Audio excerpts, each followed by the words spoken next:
Good evening, degenerates, gamblers, fight fans. How's everybody doing? Welcome back to the Die Hard MMA podcast. I'm your host, as always, your boy Clint. As you can tell, the pipes are a little clearer tonight than they were a week or so ago. It's pretty funny. I limped my way through PFL week last week, and I did just the crappiest, low qualityest show ever for you guys, and you could tell the sick was kind of coming on. I did nothing but lay on the damn couch for a week and tried to rest my pipes so that I could come here and be back and live and ready to go for you guys for UFC Orlando. What a fun fight card this is. You know, we complain about these fight cards, these ESPN fight nights, stuff like that. We talk about them being a little less than exciting. You know, they could use a little bit more star power, some quality. This is a damn good free fight night, folks. Everybody better get hyped up for this one. Not only that, we are chipping away. I should be rocking the baby blue coming off of a win in the PFL called the upset. Pacheco, my girl, taking down Kayla Harrison. You'll love to see it.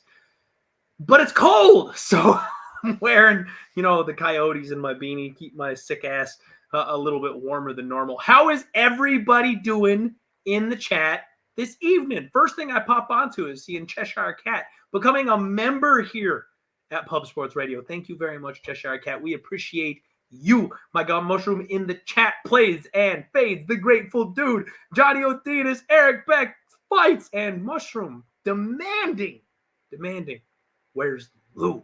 Folks, very special guest for you this evening, a man most of you will know from MMA Twitter. Just an all-around damn good dude and the king of the yam-bags himself. Lou is our guest this evening on the Die Hard MMA podcast. Lou, buddy, how you doing? Very happy to be here. I just want to say this is the show that I always wanted to be on from the start of my career, which started all the way in February, I think. So very happy to break these fights down with you. And I've been getting killed in the World Cup lately, but last 4 UFC events, been profitable. Bringing that positive energy, Clint. We're ending the year strong, you and I, going into 2023 with some momentum. Uncle Mo. That's what's up. That's what's up. I may not be able to dig myself out of the hole I created this year, Lou, because we've only got 3 events, and that would be, quite frankly, a miracle. But as long as I can just chip a little way, we can end strong together, you and I. That would be a good end to 2022 for me. So I definitely think we can pull this off. And I just want to know, going into this thing, did you do the PFL at all? Did you have any bets? How was your night last weekend? No. Has it been all soccer? I was drinking, celebrating my birthday. So Happy by birthday. the time PFL started, I was not in any condition to be making bets. But I did see that, like, everybody was on Pacheco. I did rewatch the fight. What a sweat that is for a plus 550. Like, I thought she won. I thought she won the 5th, and that was the round she needed. And pretty cool fight card. It was good. Aubin Mercier looks, he's like revitalized his career. I was a fan of the guy, so glad to see him getting some wins. Locknane looked good. So pissed I didn't bet the KO, Lou. I had the Hail Mary degenerate parlay. Of course, I went 2 out of 3 legs, as always. And I called the knockout with OAM. It was 6-1 by itself. Should have just but PFL just boned. PFL and Bellator just defied logic with some of these. It's true. Props. So sometimes it's just like, you know what? I'm glad I got the minus 400 came through. Feel good. It is absolutely true. All right, everybody. We're back in the UFC, though. The show, as always, is brought to you by Pub Sports Radio, and the lines are brought to you by Superbook Sports. So I'm going to be quoting lines from Superbook the entire night whenever we're talking about these bets that we're about to make. And what I want to do is go ahead and bring it up right here. Safe, legal, online, US-based. Make sure you check it out if you are looking for an option over here. Regulated, that's the big thing. We want to be regulated over here so people aren't getting hosed on their bets going offshore and stuff like that. Although you never know. There's some perks. You can get some nice, sexy lines over there offshore. But everybody, we got 32 live viewers tonight. Last week was a slow week, so the algorithm forgot us. Do me a favor. Smash the like button down below if you haven't done it already. Lou, let's get straight on into this bad boy. First fight of the night, we've got Yazmin Jauregui. I think it's Jauregui, actually. And she has taken on Istela Nunes. Jauregui is 9-0, had an absolute barn burner of a UFC debut. And she's coming in here against Istela Nunes, who is 0-2 in the UFC, basically fighting for her job here. You know, last time Nunes was out, she was a -200 over my girl, Sam Hughes. That was a fun one to smash. Go, Sam. Sam Page time. She's a big-time striker, though. She's been a little disappointing. She starts off really strong, and then she just fades down the stretch. She really doesn't know how to manage her gas tank, I think, is kind of the issue. And she has no idea what to do off of her back. She gets put down on the ground and has no answer from bottom, blows her wad, and then she gets finished because she's got nothing left to offer late in the fight. Now, Nunes will have a 2-inch reach advantage here in this spot, but I kind of think we're going to get a 15-minute ladies striking match. Both these ladies have some serious pop in their punches. I mean, Jauregui in her first fight, she got rocked. She rocked her opponent. She's got fast counters. She's got that strong teep down the middle. She mixes in the low kicks, always fires in combinations, and sometimes she can hang around just a little bit too long in the pocket and get some return fire shots. I think we could see a brawl between these two ladies to start the night. Lou, I'm kind of struggling a little bit here. I think Yazmin Jauregui probably wins, but I don't know if I want her at -300. What about you on this one? You broke it down perfect, and I 100% don't want her at -300 if it's going to be a 15-minute at-range kickboxing. The weaknesses Nunes has shown, and Sam Page exploited them pretty well. If you just crowd her, if you get right in her face, don't give her space to just be striking, even if you're not getting takedowns, if you're just getting her against the cage and making this ugly, that's where you seem to sap her cardio. You mentioned the takedown defense or takedown defenses. I think the UFC stats said it's 50%. I find that very, very hard to believe. That seems like it should be lower, right? That does not seem like the real number. I don't know that Jauregui is going to exploit it. I think she will keep it standing. Even on a regional tape, it doesn't look like she's really interested in being much of a grappler. Her takedown defense was really good, but I don't think that matters here either. So I looked at even the total. Like, is there any chance of a finish here? Because we have seen Nunes wilt in the third. She got finished by Carnelossi. I just don't see Jauregui having that kind of fight. The pick for the show is Jauregui at -300. I don't love it. Let's see where this line moves, because I think Nunes is going to get some steam at that price for what is still a low-level women's MMA fight. If Jauregui comes down enough, maybe I'll consider it. But for now, I'm just going to watch it. I'd like to see Nunes is a good test, too. This is going to be the best competition she's ever had, even if it's just by a small margin. I think it is. So let's see how she does 15 minutes without the threat of takedowns coming. And Nunes, who her striking's decent. It's not, she doesn't have completely raw, unrefined striking. It's okay. It's the cardio that's really the issue. So that's the pick for the show. I'm right there with you, Lou. I'm right there with you. It's hard not to pick the -300, but seriously, like, we could be looking at a split decision here. It's hard not to say there's value on the other side of this one if Yazmin is never going to shoot a takedown, because I think one thing that we kind of tend to forget is that grappling cardio and striking cardio are not the same thing. So this girl has bad cardio when you push her out of her comfort zone, make her walk backwards, and put her on her butt. Then she starts to gas out because she's struggling in those positions. If you never put her there, I'm pretty sure she can kickbox for 15 minutes. So I do think there's a chance for an under. Like I said, we've seen Jauregui both wobbled and wobbling her opponent. I do think there's a chance for some kind of a finish. The under in this one would maybe tempt me. I doubt they're going to give me the price I want to actually, jump for that 165, 170. Yeah, see, that's like I get it, because we've seen Istela Nunes finish twice. It seems like that's a good number for an under, but with women's MMA, it just goes over so often. Like I said, I'm thinking probably Yazmin by decision, but I also wouldn't be shocked if Istela Nunes ends up being the cleaner, pure striker and manages to chip away and win like a greasy split decision and keep her job. Not one I'm interested in betting. I'll tell you that. No, and there's 15 fights in this card. We don't need to get to everyone. You can be pretty selective here. So completely agree. I'm interested. By the way, this fight card starts at 7 p.m. Eastern, and there's 15 fights. Are we gonna have no breaks? It's just gonna be like on to the next one, because these things usually start at 6 o'clock, and even that's kind of crowded. So that's awesome. Maybe we'll have like just no breaks between fights. I'll be honest with you, Lou. I think we're gonna get a lot of unders. I think we're going to look through this card and find lots of opportunities for violence bets. The reason they've crammed all this together at a late night slot is because they don't think these fights are going to last that long. So I think we can use that to our advantage. But, usually we can complain about the pacing like Bellator and PFL where, they'll leave 40 minutes and start at the top of the hour for the main card, that kind of bullshit. The UFC is pretty good about not pulling that move. Usually they plan it pretty well out with the pacing being solid. So I kind of expect this to be a really fun and entertaining fight night. All right, man. Moving right along, we're going to go ahead and talk about Francis Marshall taking on Marcelo Rojo. Now, you all may remember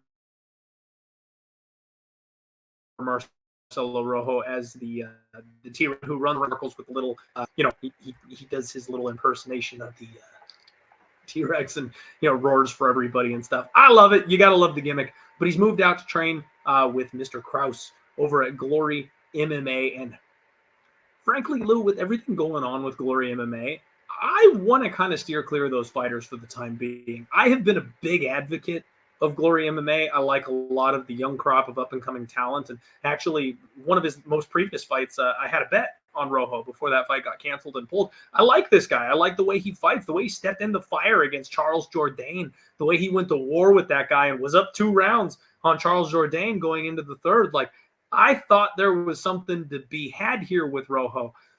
But all this stuff going on with the fight fixing and the gambling and the investigation and allegedly, right now Kraus can't corner his fighters. And there's a big question for me as to where these guys are at and what they're doing now. That doesn't mean that all of them are going to lose. That doesn't mean that all of them are going to win. Like, it's not like a giant thing. But I wonder what those training camps look like. I wonder what the one-on-one attention from Kraus looks like when he's having weekly meetings with gaming commissions. And are they coming in and checking out? I don't know. Like, these are the kinds of things that, like, as a gambler, I'm like, I have no idea what a fighter coming out of Glory looks like without his head coach coming into this one, especially when it's not a guy that, frankly, has all that high of a ceiling or a giant future in the UFC. Maybe you get an absolute stud that you're like, whatever, he'll kick his ass anyway. Throw him in there without his coach. It doesn't matter. Someone like this, like, he probably needs that voice in the corner. Francis Marshall making his UFC debut. He is coming off the Contender Series. So, Lou, technically speaking, this is the Dana White Contender Series fade spot. We've got the favorite Francis Marshall coming in over Rojo, who has 2 fights under his belt and a decent level of competition, 2 fights under his belt. These are usually the spots that I'll jump on that Dana White Contender Series fade angle and blindly bet the underdog because I feel like they should be able to pull the upset. But, man, Francis Marshall actually looks pretty good. Like, his boxing is solid. He fires these heavy 1-2s down the pipe. He's fast. He does keep his hands a little bit low, and that worries me because he will leave himself open to counters sometimes. But he's got good level changes. And when he got on top of his opponent, he made a couple of grappling errors, but he found his way back there and then bludgeoned the guy until he went out. Marcelo Rojo, he's so pardon me, folks. You're going to get that tonight. In the middle of breakdowns, I'm still on the recovery here, and I haven't talked a whole lot. So I apologize if I have to cough or take a minute to reset or get a drink or something like that throughout the show tonight.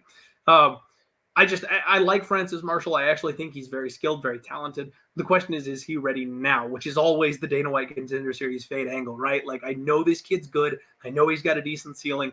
Run this fight next year, and I'm on Francis Marshall all day. But today, can he beat Marcelo Rojo on Saturday? That's what it comes down to. I think this fight will be an absolute banger. And the only thing I worry about is Francis Marshall is untested. I kind of lean dog or pass here in this spot. Lou, how about yourself? Just back to the Kraus thing, as Norm Macdonald would say, allegedly, but also really. So, there's that. Well, I knew when I looked at this fight, I'm like, I know who Clint's going to pick because this is the angle. And I think the angle makes total sense.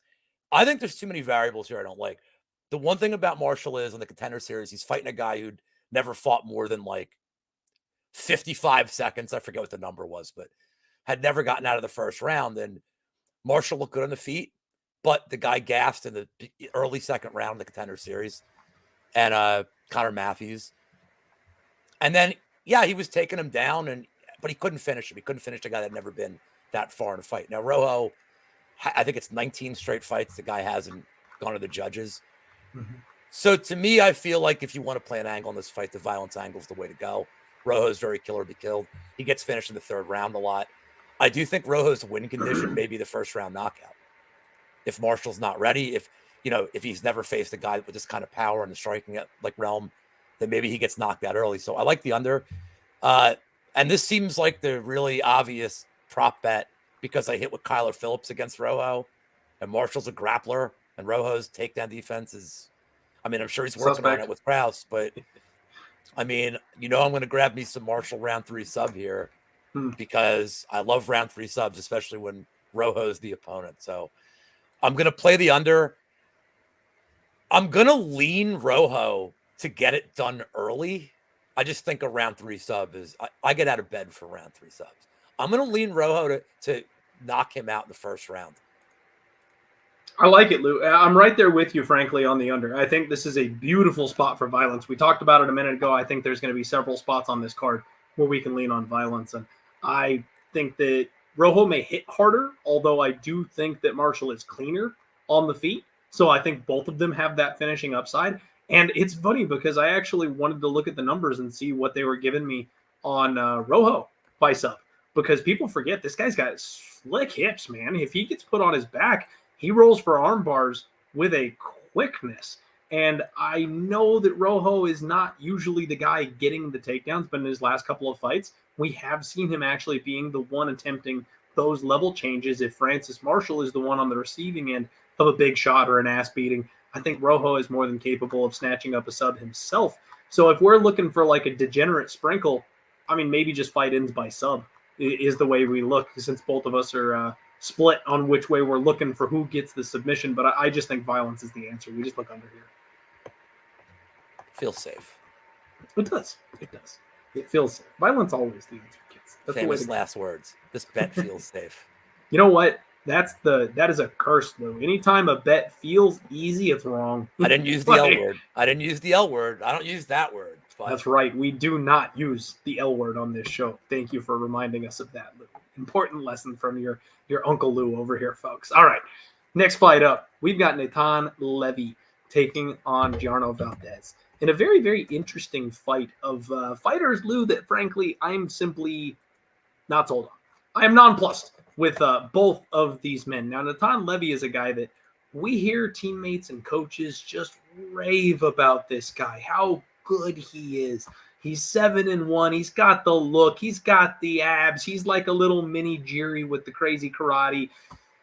I'm just not buying it. He dropped his UFC debut. He's 7-1. He's got that long karate style striking, but he just falls apart, man. I tried to fade Natan Levy in his last fight against Breedine, and I was this close, Lou. I was this close. I'm shocked he didn't get 10-8'd in that third round because he was hanging on for dear life. Now, Levy likes to strike, and then he'll change his game up a little bit when it starts to maybe not go his way. Maybe he's not going to get that KO, and then he starts to grind. He'll shift gears and he'll wrestle, and that has been how he survives a lot of these fights. He's actually got a pretty slick grappling game on him, so he can use, that submission upside. He can find his way to finishes that way.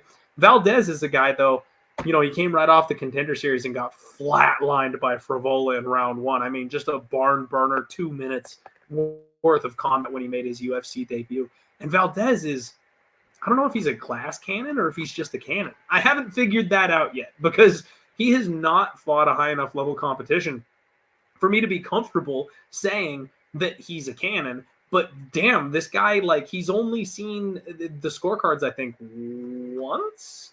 Never. He's never seen the scorecards. He's only seen the third round once. So, he's always in these finishing barn burner type of fights, and now his first loss in the UFC was one of those as well.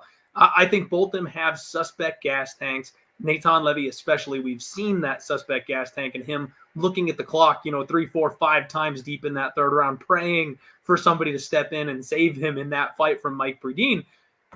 I think that Genaro Valdéz is more than capable of getting the best of Natan Levy in this spot, but the way Valdéz fights, the way he forces a brawl out of his opponents, I can see Natan Levy landing one of those big shots as well. So again, another spot where I would be looking at violence, but I'm very, very interested in Valdéz because everybody's so high on Natan Levy, and I haven't seen anything to make me believe he's worth this price tag. He's minus 180 right now. Valdéz is plus 160. It would be another dogger pass and violence spot for me. How do you like this fight, Lou? What are you looking at there? And shout out my guy, Billy Briz. What's up, buddy? This guy, by the way, everybody, absolutely killing it in the NFL this year. He's been running the Pub Hub on Sundays, so make sure you check out Billy Does it every year here at Pub Sports. I'm with you 100%. This line is recency bias, but it's not recency bias because Levy's been impressive. It's because of that. I think Frevola just knocked him down again. He broke I think he broke the DFS record with that fight. He had 5 knockdowns in the first round. First round finish. I, of course, had Valdéz in my DFS lineup, so that was the end of him. Well, I love Frevola. I think I've never bet on him, and it's crazy because I love watching him fight, but I'm like, well, I lost all my lineups. That was easy. He was cheap. But I actually kind of like what I've seen from Valdéz. Now, I'm going to throw an interesting angle at you because I'm with you that I'm on the Valdéz side. I like the under. After what he experienced against Frevola, I mean, we've seen Valdéz grapple. I don't think he's the slickest grappler, but he's proactive. He's good on top. Who's to say he won't force grappling immediately? Because I don't think either one's tank is a factor here. If this thing gets to the third round, I'm not sure I even want to know what kind of fight that's going to look like. That's true. Like, they're both going to be like, can we just, like, close to the pin, like, for the decision? Like, we don't need to go out there. I think Valdéz could force the grappling and maybe not make this just an absolute brawl to start. And if he does, I mean, then it comes down to just who won the first round, because if Valdéz is on top of him, has 3 minutes of top control, what's Levy going to look like, or Levy going to look like coming out in the second round? We've seen him he was gassed like a Contender Series fight against Santana. Mm-hmm. I've never seen him look like outside the first round, look like he had any kind of tank. So I'm going to lean Valdéz. Give me the guy with at least a little bit of UFC, like he's got a little bit of UFC experience, but he's a guy who's a proven finisher, at least in his career, as opposed to Levy, who on this level just doesn't look great. The Rafa Garcia fight, he looked awful. Awful to me. Look, did Valdéz look awful against Frevola? Yeah, I mean, I get it, but I think Frevola is better than anybody that Levy's ever faced. So it's a little bit of a step down for Valdéz. I'll take the dog shot, but really another one, hammer the under here. I like it. I completely agree. Massive questions. There's one more bet for this fight too. I would hate to leave the people hanging here. You have righty versus lefty. You have two guys with big cardio issues. You have guys who have pretty sloppy striking, and you're probably going to see some takedowns in here. It's got to be a yam bag special. 20-1. Give me the yam bag special. I would usually do the draw bags, but this fight's not going the distance. So maybe it ends by ball shot and your under comes through, your yam bags come through. Jared knows what I'm talking about. So for those of you who have not been introduced to Lou, if you haven't followed our man on Twitter, if maybe you're an audio listener or YouTube only, yam bags are the point deduction prop. You can find those over on DraftKings. And that's when a eye poke, a cup shot, blatant fence grab foul, usually they're 20-1 to get one of those in a fight. And I think you picked a good one, Lou, because when fighters get tired, they get sloppy. When they get sloppy, they get desperate. And then they make moves like grabbing the fence, grabbing the cage. When there's grappling involved, there's a lot of that going on. The eye pokes with the karate guys, that's always a thing. There's also doing that when you're tired. A good target. Like we've seen Paulo Costa do it. We've seen guys foul to buy themselves time, and the refs are getting smarter to that. So in a fight like this where both guys fatigue, you never know, Clint. You never know. This is very true. Lou, I like it. I like the angle. I think this is a very smart spot coming from you here. And I appreciate you letting us know where the yam bags are going to be here on Saturday at UFC Orlando. Thank you guys all again for hanging out with us on a Monday night. We've got 76 live viewers. Hit the like button for us. We've got to get the the hype train rolling again here now that we're in this weird, tumultuous time of MMA content creation because we've only got 3 events left for the year. So, like I said, the YouTube algorithm is going to forget all about us over the course of the next couple of weeks. If anybody cares, the NHL degenerate action for the evening is going to be the Tampa Bay Lightning, and we're also going to go with the Dallas Stars. And I actually really like Nikita Kucherov for the Lightning to go ahead and get a goal tonight at plus 130. That's going to be where my degenerate action is at tonight if y'all want to sweat with me over the back half of the show here. Next fight up, we're talking about Tracy Cortez taking on Amanda Ribas. And this is maybe the people's main event. Maybe the people's main event for the weekend here, Lou. And why wouldn't it be?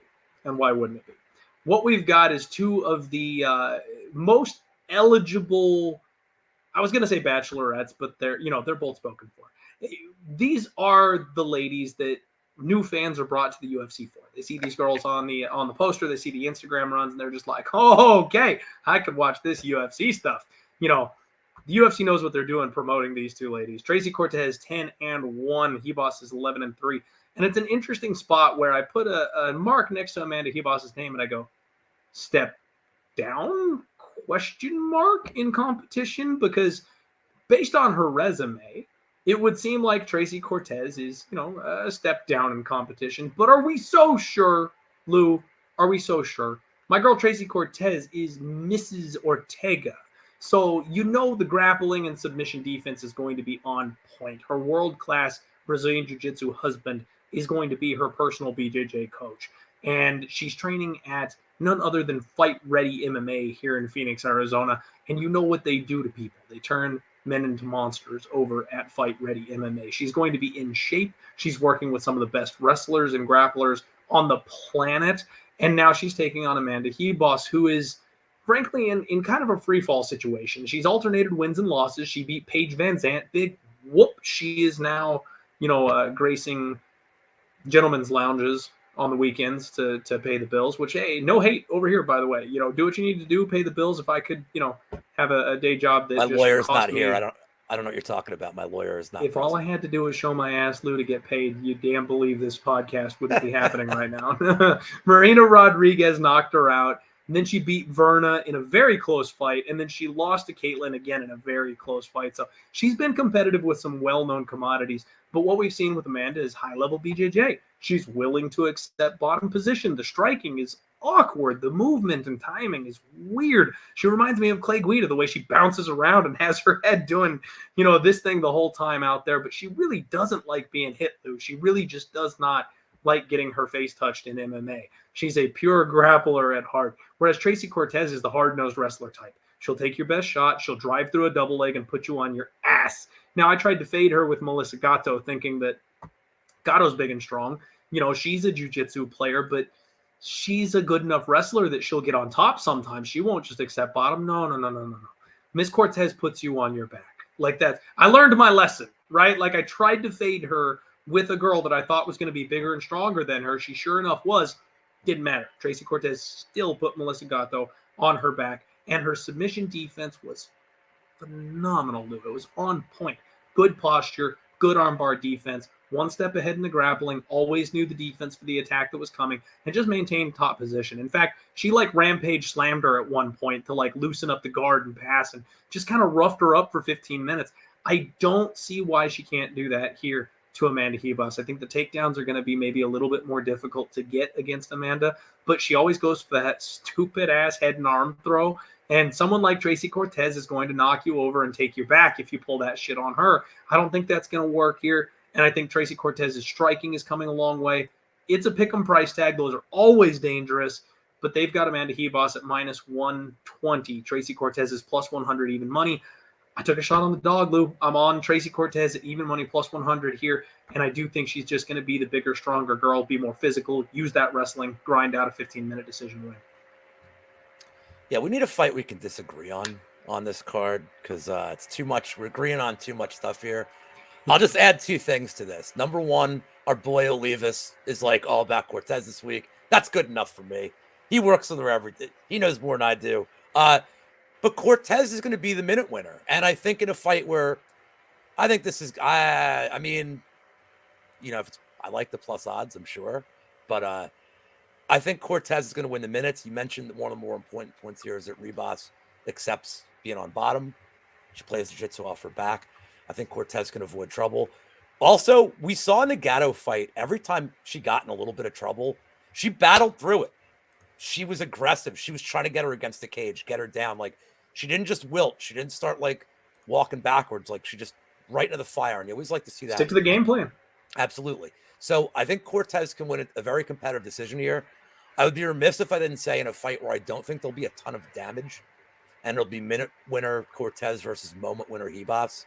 You have to bet the split decision prop here. I feel like it's very viable. I'm sure it's going to be around plus 400 when it comes out, maybe a little higher. And then if you do that, and Tim Troiano, of course, would be so proud of me, since Tim and I are the psychos that love these bets, you have to bet both sides of it. So at pick'em prices, you're probably going to get plus 900 both ways.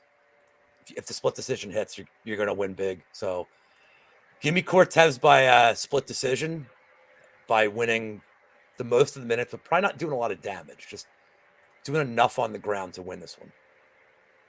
Yeah, I agree with you. I like it. I do think it'll be close, but that's why I want the plus money. I don't want to be laying chalk here in this spot. Absolutely. But I do think that line, you could argue, could be flipped potentially.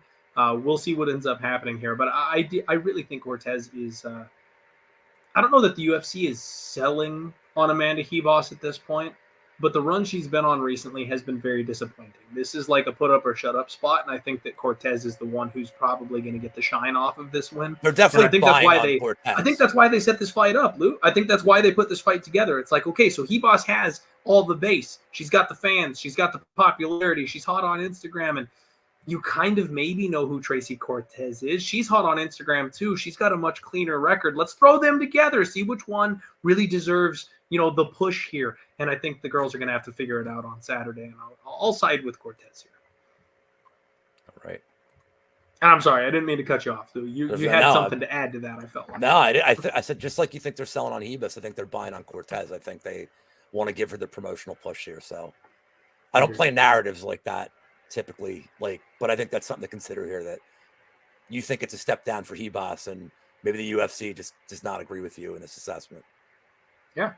You never know with these types of spots, man. It'll be interesting to sort it out. And you can't always play the narratives. Like, we can talk about the narratives, but you can't bet the narratives, because then you've got guys that show up and just ruin everything. Yep. Like Leon Edwards. All right. Next fight up, everybody. We are going to talk about Darren the Damage Elkins, my guy, taking on JSP, my guy. These are my boys, Lou. This is one of those awful, god-awful, terrible fights where they have decided that I've got to pick between two of my favorites. I have been the Damage's biggest fan. I have been Elkins' supporter for so long, Lou. When I hit that giant 70-1 ticket, the Hail Mary parlay that came through, I think last year, the Damage by knockout was one of the legs in my parlay. I'm always going to war with Elkins. He's relied on that durability for so long, though. It finally has started to look like the man is cracking, and maybe we are seeing the end of his incredible durability. But even that said, he still comes back and just gets the damn thing done. The Derek Minner fight went exactly the way you thought it would. He did get starched by Cub, but then they gave him a grappler in Tristan Connolly, and he was able to grind his way through that. I thought Tristan was going to be, the bigger, stronger, better grappler. He showed me wrong that night, man. I think JSP, we've seen this shifting, this changing of the guard. The younger fighters are replacing the fighters, and I think that's kind of what this is. JSP also trains at Fight Ready, but he's such a big favorite in this spot, man. I love the tenacity of JSP. I love the hunger. I love the energy. I love the aggression, the pace. He just breaks people with his pace. This isn't the guy you can do that to. No one on planet Earth has ever gone in with the game plan of, I'm going to break Darren Elkins, and succeeded. It's never happened.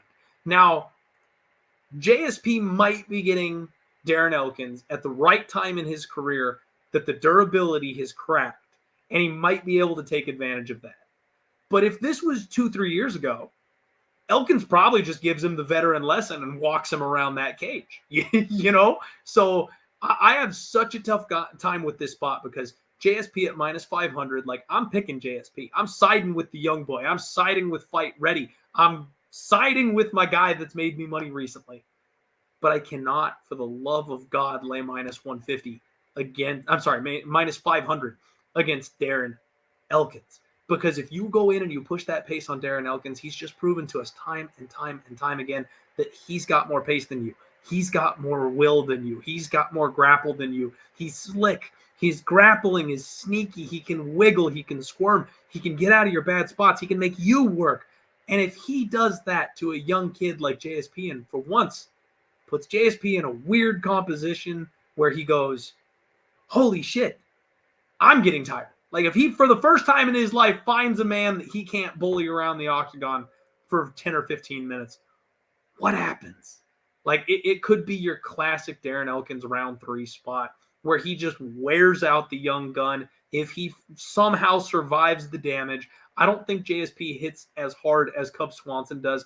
It's the ground and pound that I'm worried about, Lou. It's getting repeated damage on the floor and the ref stepping in and stopping it. That's what I'm scared of as far as Elkins being able to extend this fight. But if Elkins does what Elkins does, the longer this fight goes, the more worried I'm going to be about JSP. I'm going to pick JSP to win. I think he's probably going to knock the old man out, but at the same time, I'm going nowhere near this with my cash. I am not parlaying JSP this week. I want everybody to be clear on that. I am not parlaying JSP this week. Lou, are you insane enough to take the dog shot, or do you think it's just parlay piece material here on JSP this week? No, I am not. I can't take Elkins here. Under 2.5 is minus 130, which is crazy to me because I just want to put one thing against JSP. In the Christian Rodriguez fight, he was visibly gassed. And we've never seen Pearce, who's known to be a cardio monster, looked exhausted in that C-Rod fight. And C-Rod's the one that took the fight on short notice. I want to establish that we've seen him get tired. Now, who are the guys that Elkins can beat? Two types of people. The guys like Minner, who have 5-minute cardio. Bektic, even before that, forever ago. Or he beats guys like Connolly that I think he's a better grappler than him, and that whole fight was fought in the grappling exchanges. Even going back to the Nate Landwehr fight, Landwehr just bullied him and was striking him and striking. And I think Pearce would be wise here. I know Pearce loves getting into the grappling realm. I think he would be wise just to keep this on the feet as long as he can, because I don't know that Elkins' durability on the feet and his chin. I mean, Cub Swanson should not be knocking you out in the first round at this stage of his career. It was a bad look. And I could see the Kevin Lee stanky leg too. I mean, that was one where the body shut off. It was bad. It wasn't him getting, just knocked dead or something. His body went, not again, bro. So I'm going to play the total, but I also, it'll depend on what DraftKings gives me for this number, but the round 1, round 2 combo prop, if you can cut down a little bit, because look, honestly, if this thing gets to the 3rd round, I'd hate my Pearce bet. I'd hate it. So you may as well take them round 1, round 2. But I love that under 2 at minus 130 for this. Look, Pearce has been caught in the first before. Like Joe Lozon did it. Elkins is certainly, he's got vet savvy. It's possible. But yeah, this should be one-way traffic. And like I said, if I'm Pearce, I may even avoid just going for grappling here. I may just keep it on the feet, where Elkins has horrible striking defense and his chin is just, it looks like it's going to shit. So I'm not playing a sub prop like somebody said in chat, but I think you want to play a real prop here. Go JSP KO or round 1, round 2.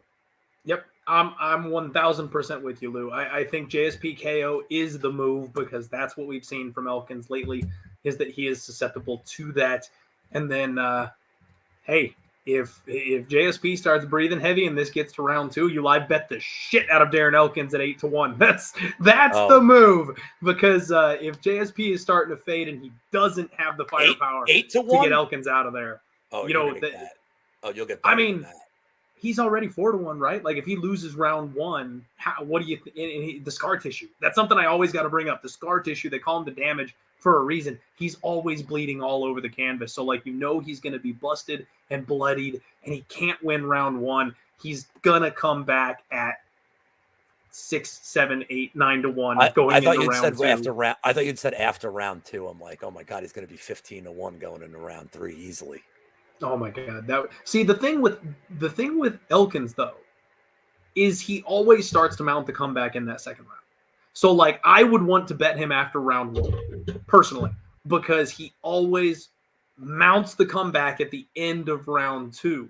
If you give him 2 minutes or so in that second round, that's when the tide starts to turn. So I wouldn't want to wait until round 3, because then he's going to be like a pick'em or a plus 120 or something going into the third round if he doesn't finish him when it's 1-1, something like that. So, yeah, I'm going to be watching this line live very closely. The prediction is definitely JSP, but guys, we have seen Elkins do magical things in that octagon before. And if he's got one left in him, if the old man's got one left run in him, I want to be part of it. Your chat seems to be upset they missed the Yam Bag special here. Lou, let them have it. If you want to run it back, go ahead and let the late viewers know. I'll tell them that the fight I picked is Valdéz and Levy, but if you want to know why, go watch the breakdown of that fight. But just even looking at these two dudes, you can probably guess that's the fight. Just hit the rewind. You guys can hear the breakdowns after we get through the rest of the show. 98 live viewers. Thank you all for hanging out with us tonight. Smash that like button, everybody. All right, next up, we're talking Michael Johnson taking on Marc the Bone Crusher Diakiese. And we have come to one of my selections for a bet this evening. Michael Johnson. What is there really left to say about this guy? Like, he looks like a man who can beat anybody on the planet and then just finds a way to lose. Like, he literally will sell himself down the river. He is maybe the best 500 fighter we've ever seen. 20-18 is his pro record at this point. He's coming off a split decision loss to Jamie Malarkey, which was actually a pretty damn good fight. But the only win that he has had since all the way back in 2018 was over freaking Alan Patrick, who we know is a chinny gas bag. The man's 47 years old at this point, still trying to compete in the UFC. That ain't happening, and he got the win over him. But, like, you look at the Thiago Moises fight a couple of years ago. He had that one in the bag after beating the brakes off Thiago in round 1. His striking is on point. His hands are fast. He hits hard. And he hits the ground once and gets tapped. Like, he just completely falls apart. The Josh Emmett fight, he was winning that fight up until he got bonked deep in the third round of that one. And I will always remember that night. That was a very special night for me. I swept the board, and I had like a record-setting like 12 bets that night or something. It was absolute insanity, and that was the one that got the final checkbox for me, was the comeback win. Marc Diakiese, on the other hand of this thing, 16-5, and he's turned into DKZov, right? Like, all this guy does is grapple these days. He wanted to go in there and feel the fire, went to war with a couple of people, and then decided, you know what, I'm just going to wrestle these guys because he's so fucking strong. Like, he's big, he's strong, he's physical, he's learned how to take people down, and now he just sits on their chests. He's won recently against Slava Claus, Damir Hadzovic, got on board with those couple of fights after dropping the round 1 club and sub to Rafael Alves. And I had him at 10-1 by sub against Damir Hadzovic in his last fight, Lou, and I was really angry because the sub was there all day, every day, and he just refused to go for it. Like, he just absolutely refused to put himself in even the smallest compromising of positions to get a finish that night. And he got rebuked by Bisping. Bisping called him out on it. He was like, buddy, like, you should be finishing this fight. Like, you are in dominant possessions the whole time. You have every opportunity to finish, and you're doing nothing. You're never going to get the call doing that kind of thing. And he told Bisping, he's like, just let me get my feet wet. Let me get back on track. Let me get my confidence back.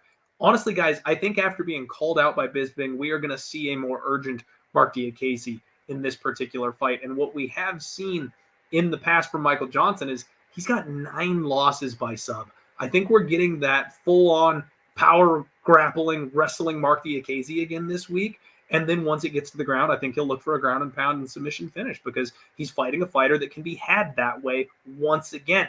I do think it's Diakiese. Wouldn't be surprised if he grinds out a decision, which is why I've got him in a parlay.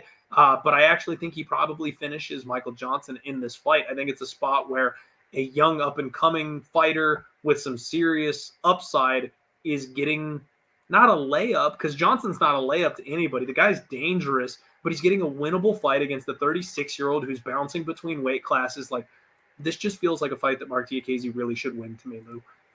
Thoughts on this fight from you, man? In my notes, it says, I will happily lose more money on the Diakiese sub prop again. Because, yeah, you feel like if you're going to have 15 minutes of control time in a fight, you should have at least 1 or 2 attempts at it. And in this case with Johnson, as he's getting older, I mean, his cardio looked okay against Malarkey. So I don't want to be critical of him. That was a 15-minute war. I didn't think he looked, I mean, he got rocked a bunch of times. So I didn't think he looked too fatigued. But that's a different kind of fight. Look, we talked about it in the Jauregui fight. Very different having 15 minutes of striking cardio and having 15 minutes of this kind of cardio. So Diakiese seems to have found a formula that works. Look, I think he was going to get cut if he hadn't gone on this after that Alves fight. I mean, if he lost after that, I think he would have been done. So he's found a way to get wins. They're not thrilling, but you know, the odds makers agree there's a very clear path for him to just either grind them out here. The total's plus 165, the other 2.5, which I don't think is like a crazy number now. It's not crazy compared to last time. I think last time it was like plus 210. So it's actually come down a little bit. And I wonder if that's more for Michael Johnson's like losing condition. But yeah, I mean, I think he's a solid parlay piece here. I mean, all you worry about is him getting caught in the first round. I think if it gets out of the first round, Johnson's just, it's going to be a rinse and repeat at that point. I don't know if Johnson's going to have the gas tank at that point. So Diakiese in a parlay, small poke on the sub because I hate money. And that's what I got. I am so right there with you on the sub. It's one of those ones where you just got to do it, Lou. Like, at the end of the day, like, the path to victory is there. The losing condition for the opponent is there. He had it last time. Like, he could have at any point had it last time and didn't do it. I'm right there with you. We're going to burn a little bit more cash on that sub prop. It's probably going to be Diakiese by decision. Probably. You know, the other thing that I like, though, Lou, is let's not forget, when Diakiese showed up, they put him in there against Fiziev because he's a kickboxer. Like, this guy's a baller. You know what I mean? Like, right. He also can do, like, the Matrix lean back dodge thing. He's got nasty leg kicks. Like, we think of him as this wrestler because of his last couple fights, but damn, like, this guy really could come out and go to war, or at least tire out Michael Johnson, then bust him up on the feet afterward or something like that. There's multiple paths to victory, I think, in this fight. Yeah, all those fight nights they had in, like, when he was only fighting in London. Yeah. Like, his whole reputation was he was like a KO artist. He was a banger. But then as the level of competition went up, you realized, like, it's not working anymore. But at least good for him. He's found, at least he's pivoted his game. It may not be exciting for the fans, but if you have him in a parlay and he's won the first 2 rounds, it's the most exciting style I've ever seen in my life. Just lay on him for 5 minutes. Great. That's very exciting at that point. It's good for gambling, though. Absolutely. If you've got a bet on a guy that you cannot budge, lay there, buddy. Just stay on him. We're good. We're good. Yeah, he's definitely going GSP style here. He finds his avenue to victory and then just abuses it over and over and over again. And we got to love and respect that as gamblers. All right, everybody. The next fight on the docket is none other than Clay Guida taking on Scott Hot Sauce Holtzman. And I always got to tip the cat. Remind my stepfather. He calls Clay Guida first generation upright. He's got the caveman thing going on. And you love to see it. He's one of the aged legends that is still just doing the damn thing today. He does have a 1-inch reach advantage here over Scott Holtzman, which is interesting to me. Holtzman is 14-5, so a much cleaner record, but the experience goes to Guida, 37-22. Both these guys are kind of your wrestle boxer archetypes. Clay Guida far more the wrestler. Scott Holtzman maybe the more physical of the two. Well-muscled, very strong, big dude. Whereas Clay Guida's probably got the speed advantage. He's got that awkward movement. He likes to blast in and, hit people with either a blast double leg or a big overhand, that kind of thing. We've seen Scott Holtzman's chin get cracked more than once. His last couple fights, that spinning back fist from Benil, which deaded him.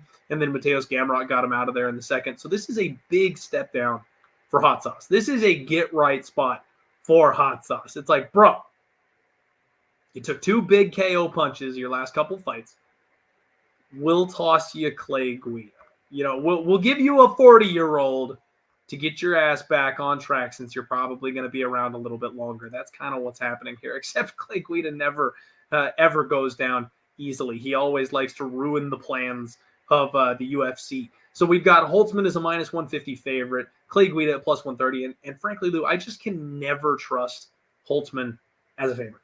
Never, ever will I ever have Holtzman as a favorite. I do think that he can stifle the grappling of Clay Guida. I don't think Clay is going to be able to get the takedowns. But the big difference here for me is speed. Holtzman, I think, is probably the better, more technical boxer in this matchup, but he's so much slower. He is so much slower. And I think that Clay Guida is going to just be able to outstick and move him, and he'll be able to play the range game, maybe land a couple of big shots. I don't know if Holtzman's compromised from those last couple of knocks or not. I'm not overly sold in his chin.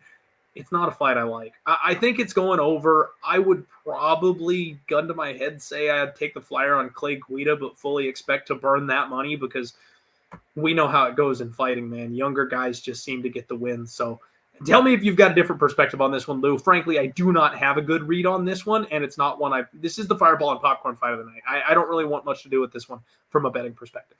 I mean, it's funny we're talking about Holtzman as like the young up-and-comer. He's 39. Right.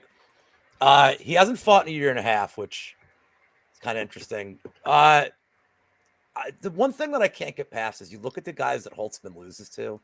He only loses to absolute murderer's row of talent, the guys that have beaten Holtzman. I mean, his worst loss, and I don't even think this is like the worst loss possible, is Nick Lentz. But, I mean, losing to Matush Gamrot, no shame in that. Dariush, no shame in that. Emmett, and we're going back a long time, Emmett and Dober, but he's been okay. I mean, like, his durability has been fine.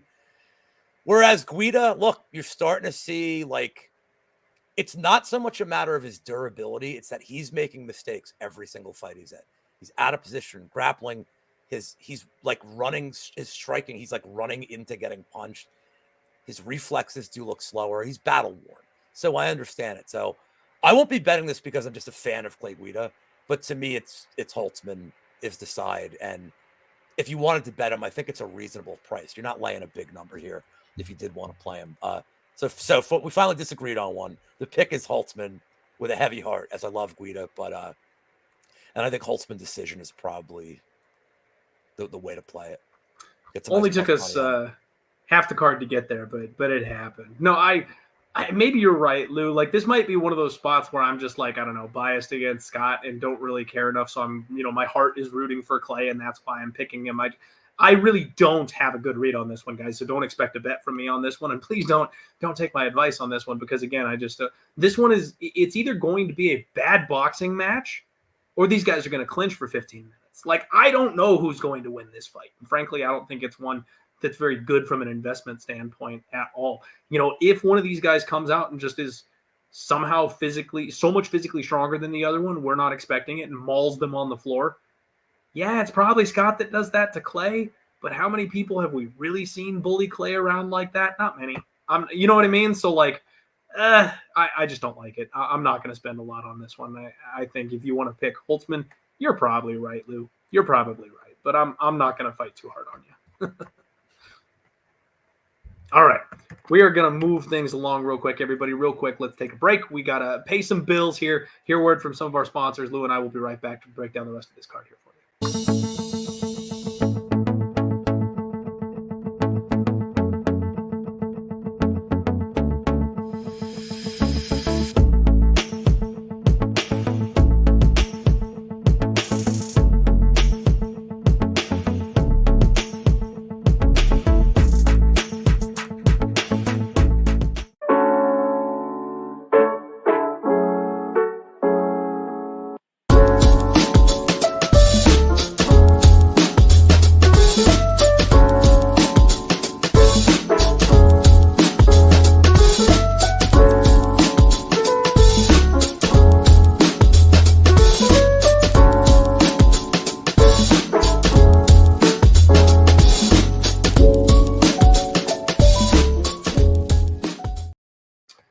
Welcome back to the Die Hard MMA podcast on Pub Sports Radio, everybody. The lines are powered by Superbook Sports, and I am joined by none other than Lou Betcha from the MMA Engine.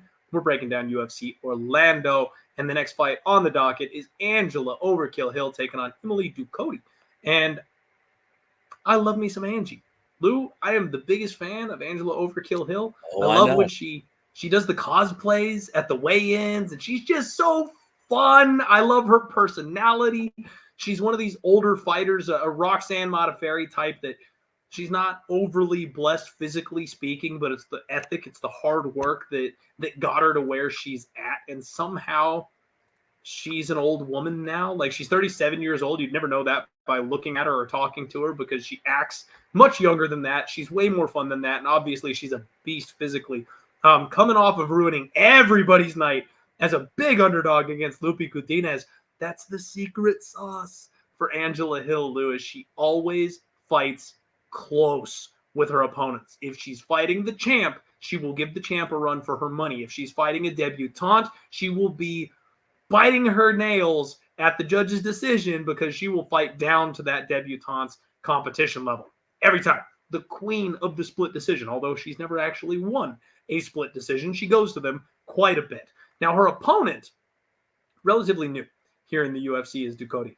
And I like what I see from her. I mean, she's 12-6, so there's some questions, but she's very young, 28 years old. She's going to have that 9-year age gap, which, if you know our boy Gianni, he talks about it all the time. Fighters that are, 9 and 10 years, it's like a 90% hit rate. Like, the younger fighter by that drastic of a number just always gets the dub. And I kind of think she can here too. In her UFC debut, she was so calm. She was so collected. Now, I know she fought Panay, who has pillow fists and doesn't threaten anybody on the feet. But the way she just kind of stomped forward, she had that leg kick TKO sitting on a platter there for her. Like, Panay was ready to go down at any point in time that she went back for just one more hard leg kick, and instead she decided to punch her in the mouth looking for the highlight reel knockout. She was busted up and mouth swollen and bleeding. Like, it was coming. This girl hits hard, man. I like what I see from Emily Ducote. And she's a BJJ black belt, apparently, with a wrestling background as well. So I think she's well-rounded. I think she's got the upside here in this spot. And going up against Angie Hill, who just pulled that big upset, she comes in the favorite, -125. Angela Hill's +105. I think a lot of people might get suckered into betting Angela Hill after her big upset win against Lupi last time. But, what we've seen from Angela Hill is good, solid takedown defense. She makes you stand with her. And when Lupi wasn't able to get those takedowns, she was outclassed on the feet. I think Ducote's not going to have that issue here. I think we're going to get a kickboxing match. I think it's going to be a classic Angela Hill tight fight. If you want to bet the split decision prop, this is the fight to do it on, because Hill always goes to a split decision. I'm going to pick Ducote, but again, minimal confidence, just because I know what Angie can do in there, and I know she's going to make it a fight. Yeah, split decision's an auto bet. Ducote split decision's an auto bet. The one thing that I'll just bring up, just harp on a little more, you brought up the leg kicks at Ducote. I mean, I had a round 3 prop there. They were vicious. I mean, Panay looked, could not well. And the thing is we've seen Angie Hill in the past.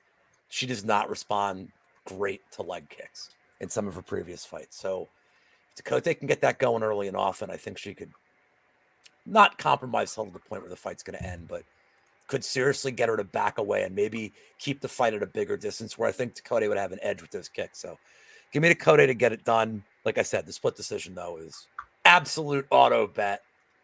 This is like the greatest hits of auto bets. You have an Elkins fight. Like, where's GM3? Can we get GM3 on this card? Right. So I get the auto bet for his round 3. But this is an auto bet split decision for me. I favor Ducote, and I do feel like they are going to try to fast track her, because she's not coming in as like a 6-0 rookie. She's coming in with a lot of experience in the regionals. So I do think they're going to try to move her along at a pretty brisk pace. And Angie Hill's, I hope she's not watching this. I don't want her to hear that I'm using the term gatekeeper, but I do feel like she's a very good gatekeeper test for anybody coming into the division. So, Lou, it is. I'm right there with you, man. I don't know what it is. Well, okay, I know what it is. I use the term gatekeeper with piles of respect, because for me, a gatekeeper is still a 1% fighter. It's still a 1% human being that would beat the brakes off of 3 average people walking down the street. You're still an absolutely incredible person, and you can live your dream making hundreds of thousands of dollars fighting on a stage in front of fans. I love gatekeepers. Gatekeepers in the UFC are wonderful people. So, like, I get they want to be the best in the world. They're looking for the title. They're looking for those millions of dollars, and that's why they don't like the term. But I will, if you called my favorite fighter a gatekeeper, I'd be like, you know what? That's not a bad thing.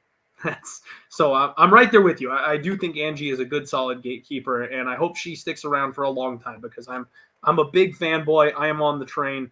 Love me some Angela Overkill. So right there with you, Lou. All right. Next up, Niko Price makes his glorious return, taking on Phil Rowe. And again, Lou, they're just killing me this week. They're absolutely killing me this week.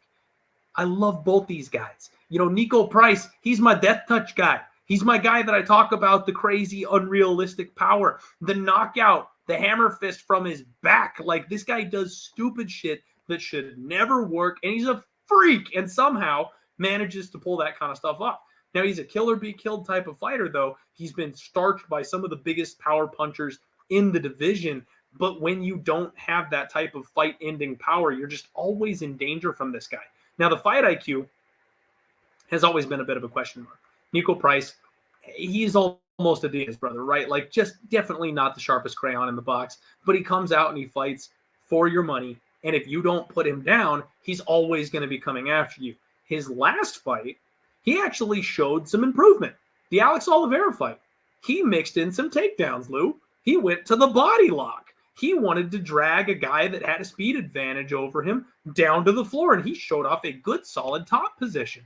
I dare I say, I think we're getting improvements out of Niko Price. Something I never thought I would see. But here he is trying to fight smarter and get his hand raised. Now, the opponent here, Phil Rowe, again, my guy. I have done very well betting Phil Rowe. I bet against him with Gabe Green. I bet on him on both Koski and Witt. Like, he's one of these guys that I've just been zigging and zagging with at the right time.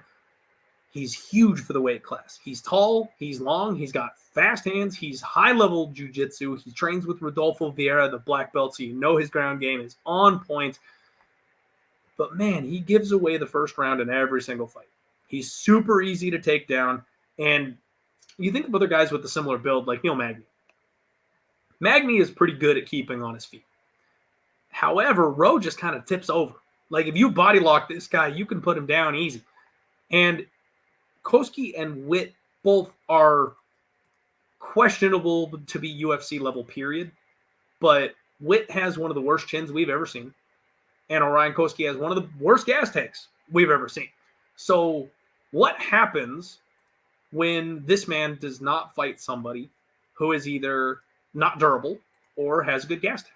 And that's the question here. Because I think Niko Price is actually a big step up for Phil Rowe. This is a big prove-it-to-me type of spot for Phil Rowe, because we have seen Niko Price stomping people down and swinging bungalows deep in the third round of a fight, trying to put their opponent down. We've seen him go to war, take some big power shots from some big power punchers, and then return fire and knock them out instead. This is a dangerous fight. I actually think I'm going to side ever so slightly with Niko Price. Now, looking over at Superbook Sports, it's a closely lined fight. Minus 140 for Niko Price, plus 120 for Phil Rowe. And, Lou, I see a lot of Phil Rowe love. I see a lot of love out there for Phil Rowe here in this spot. And I get it, guys. I get it. He does have those freak of nature physical tools that we talk about that tends to just kind of be a cheat code because he's bigger than everybody, he's longer than everybody, he's stronger than everybody. Like, it's just going to carry him over fights that maybe he shouldn't otherwise win. But it just comes down to the level of competition for me, Lou. Gabe Green outstruck this guy. He had like a 6 or 7 inch reach advantage in that spot. Gabe Green still outstruck him. Orion Koski took him to the cleaners in that first round. He had no answer for the wrestling of Jason Witt in the first round. Like, yeah, those guys fall off in round 2 every fight. So he came back and he knocked them out in the second round. That doesn't happen with Niko Price. Niko Price doesn't just fall apart in the second round. He comes back and he does it again. So it's a spot that I'm tempted to go favorite or pass here on this spot. I don't know if I'm going to actually get to the window with a bet for this one, Lou, because it's going to be hairy. But I think that Price can probably take Phil Rowe's best punch. And if he can take Phil Rowe's best punch, I don't know what Rowe else is going to be able to do, because I really don't see him subbing Niko. Niko is strong enough defensively with his grappling. He's got good enough top position. I think he'll be able to win those grappling exchanges. And I think Niko Price is going to be stronger than Phil Rowe. So honestly, if he comes out with the right game plan, I think he just mauls Phil for 15 minutes. And I've also seen Phil get outstruck by guys that have that reach disadvantage. If Niko gets inside, we've seen what he does to people when he lands those haymakers. I like Niko Price in this spot. I don't just like Niko Price here. I'm going to play him round 3. Woo! You go back to the Witt fight, and Witt didn't do any damage. I mean, Rowe kept getting up. Really, Jason Witt doesn't do much damage on the ground.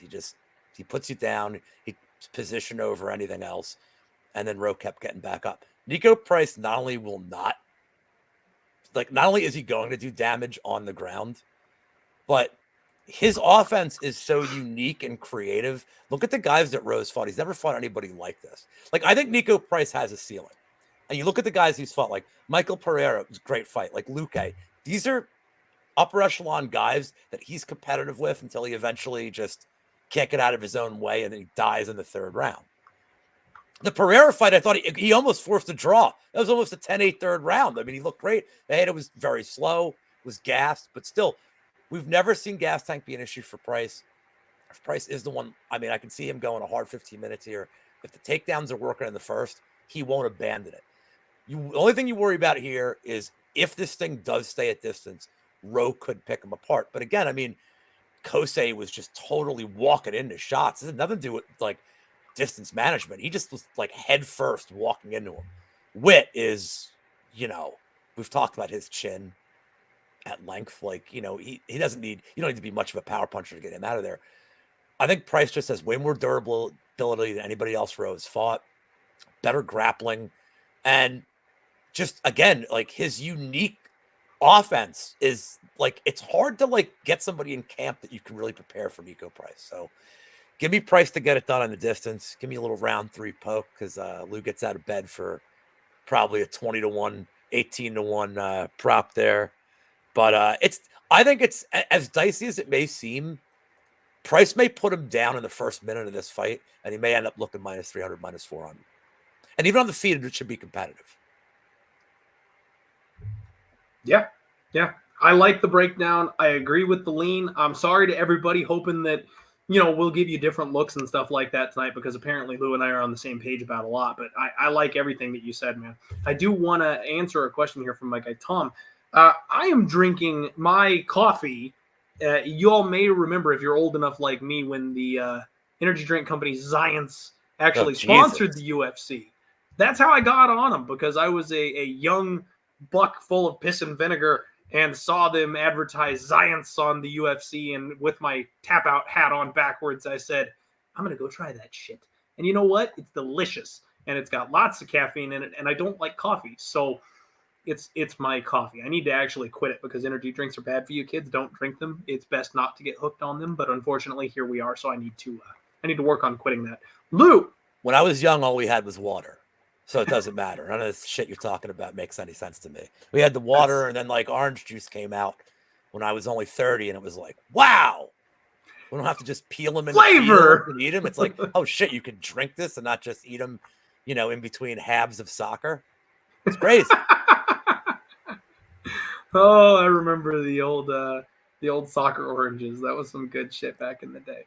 But Lou, you are my local soccer expert, and Dolph Lundgren in the chat says that the USA plays Iran tomorrow, and bet on America or F your mama. Now, I got to ask Lou, because sports books have just been laughing their way to the bank with all the USA money that's been pouring in the last couple of games, and the boys just can't seem to get it done. Does Dolph have something here? Are we betting on USA tomorrow, or what's the deal?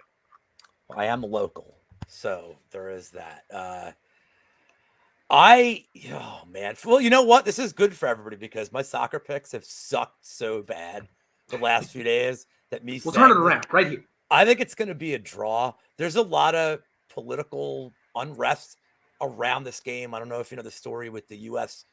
soccer team scrubbing the flag. No, I don't know. Yeah. I don't do politics and I don't do soccer. I just follow your bets. It's a bad thing. I think it's going to be a draw, but you know what? It's going to be chippy. Maybe Superbook has over 4.5 cards. And take that. And my delivery is here. Penalties. If you can give me a second, which I'll break out as soon as we get to the next fight. Okay, definitely. So the next fight we can talk about here, Lou, is going to be Eryk, your boy Anders, taking on Kyle Daukaus. And you guys know my love affair with Eryk Anders. I love the guy. You know, I still owe him that beer. Eryk, don't you worry. Don't you worry. I'm not going to skimp out. One of these days, I'm going to get hooked up with Eryk Anders. I'm going to get him that beer because I promised him I would get it if he got that win for us. Damn straight the guy did. I couldn't make the after party the time he invited me, though. I unfortunately had some plans already. So, Eryk, if you're watching, I'll make it right. I promise I will make it right. But what we've got is another fight-ready champion coming here to UFC Orlando, taking on Kyle Daukaus. Daukaus is 11-3. Eryk Anders is 14-7. Kyle Daukaus is going to be the younger fighter here in this spot, 29 years old to Eryk Anders, 35. The age difference is something that is definitely concerning here, but we all know about Kyle Daukaus, right? Like, he's had a super weird run lately. He's got kind of a questionable chin, if you ask me.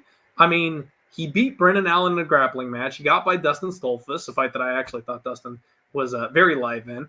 Took the L to Phil Hawes, which that never looks good. Got rocked and wobbled a couple times in that fight. And then the weird headbutt to Anaconda sequence in the Kevin Holland fight that ended so strangely.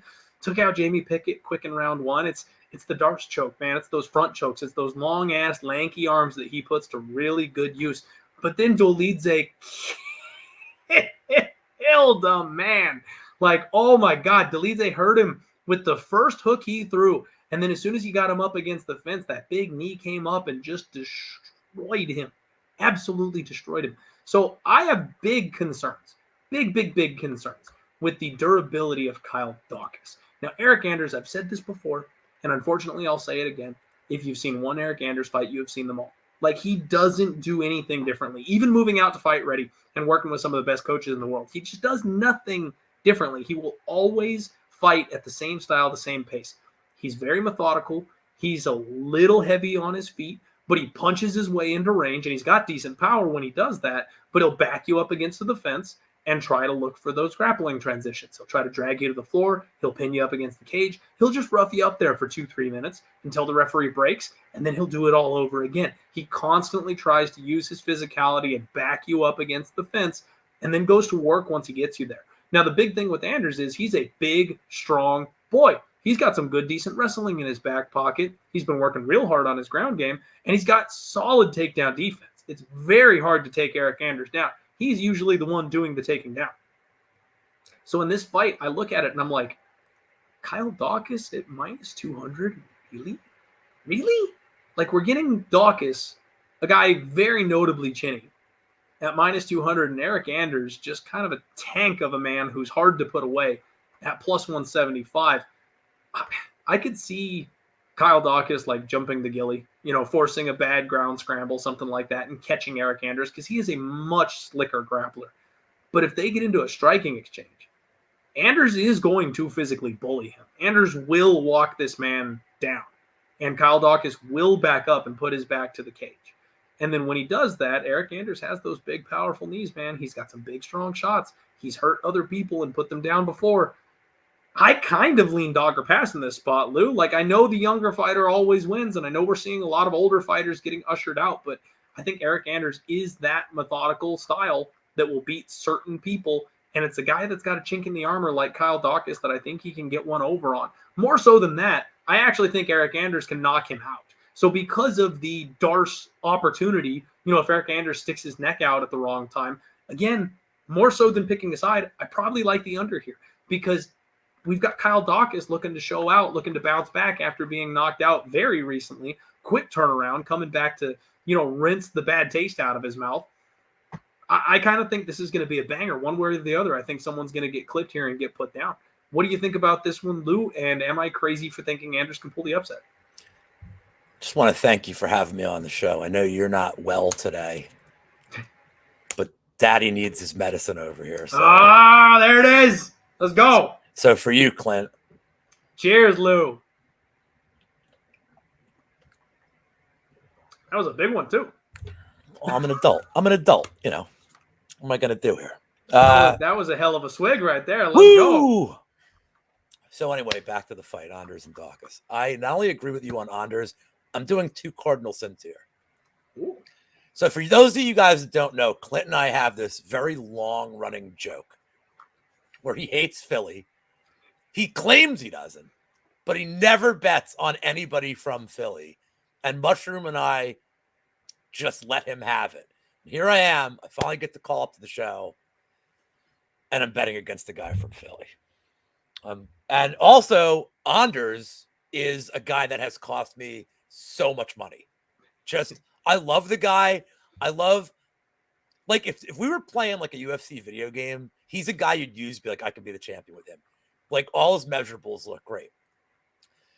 So I thought you could make the case that he beat the Iron Turtle. I was on the Iron Turtle, so I looked at little rose-colored glasses. I'm like, no, I won that one. Much like Wheezy thinks that Parsons lost by split decision on the Contender Series, when in the reality, Johnny Parsons did in fact win that main event. So I don't know where Daukaus is better here. If every minute this is on the feet, Anders is going to be the better striker. And it's not like he's a completely refined striker, but Daukaus' striking is not good. If this thing's against the cage, Anders is the bigger, stronger guy. He's the better athlete, period. But I'm not convinced that Anders is, if this thing hits the ground, we've seen Anders get takedowns. We've seen how strong he is.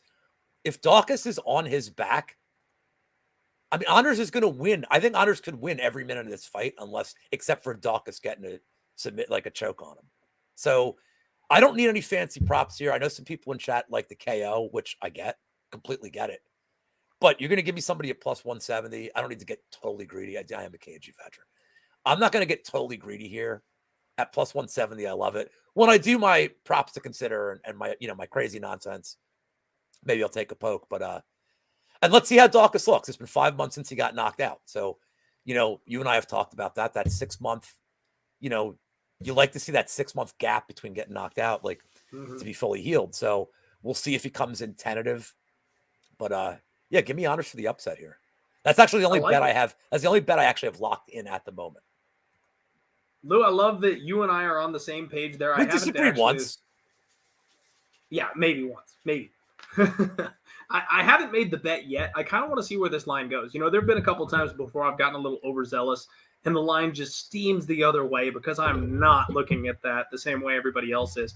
I kind of think that might be the thing here. I think a lot of people are going to get enamored with the submissions of Kyle Daukaus. I think a lot of people are going to look at the age, and they're probably going to lay the favorite, parlay him up, that kind of thing. I'm just going to sit back for a minute. I'm probably going to be on Eryk Anders, probably going to do it later. But I'm glad to hear that you and I think the same on that one. I actually think Eryk Anders may be ripe for a KO for once in a long time here. He doesn't do it very often, but I do think actually Eryk Anders can get a knockout here this week. I almost feel like the Machida fight just like ruined him. Like, it did. He looked so good. I think it actually killed his confidence. Like, I think he couldn't believe how that fight went. And I think you almost saw, like, I don't want to say he's been tentative, but like, I don't think he has the belief that he can just go in there and annihilate people. So yeah, it was weird. It was really weird. Like, when he fought Machida, I was like, oh fuck, like this guy's real. And yeah, I don't know. It just, the Roundtree fight was a middle of the road sense. The Roundtree fight was a bad look too, but in all fairness, that was like when Roundtree came back from Thailand, and like what he looked like in that fight was not his tape.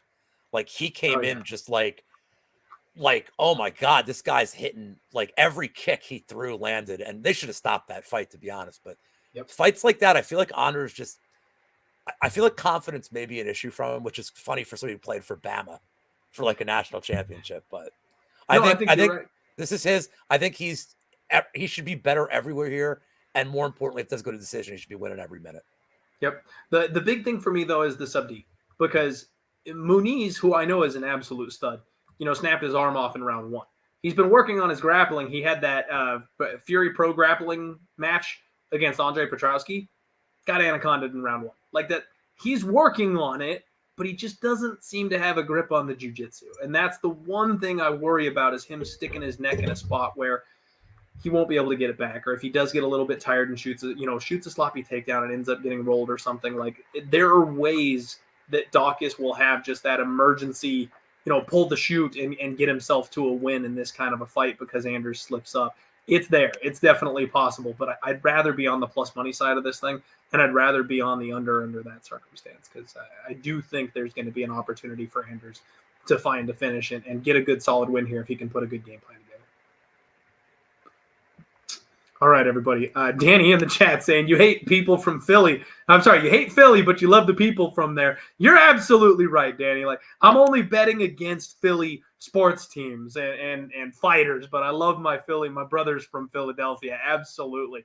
It's funny that that became such a thing. I mean, this year I have to hate Philly because it's the Eagles and the Vikings. Like, that's what's going on right now. Like, there's never been any ill will there. I've made a lot of money betting on the Philadelphia Eagles in the past. Just this year, we're 1-2. So, I got to pick my boys this year. Start hating the 49ers because they're gaining.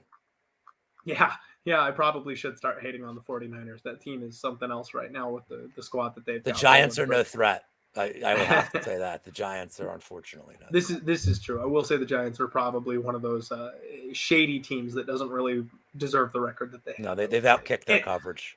This is an MMA. This is an MMA podcast, not a football podcast. So let's get on back, wind it back a little bit here. We got to talk about Mr. Dolidze coming up next here. Jack the Joker Hermansson takes on Roman, Mr. Steal Your Girl, Dolidze. And I don't know what to make of this guy, Lou. I really don't, because I thought, now, okay, I'm the Georgian warrior guy, right? Like, I love my Georgian fighters. I've talked about betting these guys. I've talked about them absolutely just killing everybody they come across. They're built from different material. These guys they're the new wave of Russians, right? Like, the Russians came in and took over. Now that these ironclad Georgians are stepping in, I think they're kind of the next big thing. The more hidden gems we discover from Georgia, I think it's going to be a new wave of fighters that'll make a splash here in the UFC. This guy's a finishing machine. Like, he dropped that fight to Trevin Giles, and since then he's just been on a tear. When he came in first, it was that left body kick and nothing else. Like, he just would explode with this big left body kick, and then he would take you down and he'd roll for an ankle and make bad decisions. But he lost to Trevin Giles, and that changed everything. Like, he could have put a good solid win together over Leonardo Stropoli, which, by the way, absolute joke. Like, that win doesn't mean jack shit in the grand scheme of things. But that ridiculous knockout of Daukaus we talked about, he ran through that man. And then Phil Hawes, he ran through Phil Hawes. Like, that was it.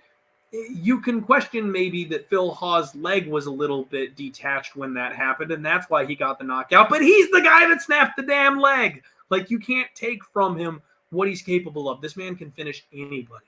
The Joker, 3-2 in his last 5. He's one of these consummate contender type of guys. Now, I did crowdsource here a little bit, everybody. Our guy, none other than Chris the Action Man Curtis, has weighed in on this fight here for me. When someone tweeted at me when this fight first broke, I was like, I would love to say Dolidze, but is that recency bias? He's coming off of a couple of back-to-back big KO wins over, quite frankly, disappointing prospects. Does that mean we bet him here against a big step up in competition? Don't get it twisted. This is a big step up in competition for him to be jumping into this range with Jack Hermansson. Jack's a title contender. This guy has fought Marvin Vettori. He's fought Sean Strickland. He's wrestled with Hamzat Chimaev. He's faced Kelvin Gastelum. Like, this guy's been in the contender circle for the last 10 years. So, well, I'm over-exaggerating with 10, but you know what I'm saying. The last 2-3 years. So this is a giant leap up for Roman Dolidze. Can Jack out-grapple Roman? I don't know if he can. Like, can he outpace Roman? I do think he can outpace Roman, but this is a 3-round fight. When they're striking, he's probably the cleaner striker. but he got dropped by Marvin Vettori. So, like, there's so many questions around the Joker here in this spot, and a lot of those questions are answered by the skill set of Roman Dolidze. I feel like this is probably the fade spot. Like, the sharps are all going to be on Jack Hermansson winning this fight because he's got the better experience. He's a higher class. He's done this. He's done that. And I just think I don't want to step in the way of Roman Dolidze at this point. How about you, Lou? Well, I'm the one that tweeted at you and said, does this seem like a smash spot for Dolidze? Because I couldn't believe the price. Oh, shit. Was that you, Lou? That was me. That was so long ago. I couldn't remember who tweeted it. He was plus 164, and I was like, huh. And then a little bit of money's come in on him, so his price has gone down. The more I've thought about this fight, yeah. That look, he also, fun stat. He's undefeated since Cheyenne Vlismus has entered his life, his orbit. So I did tape. I went through this.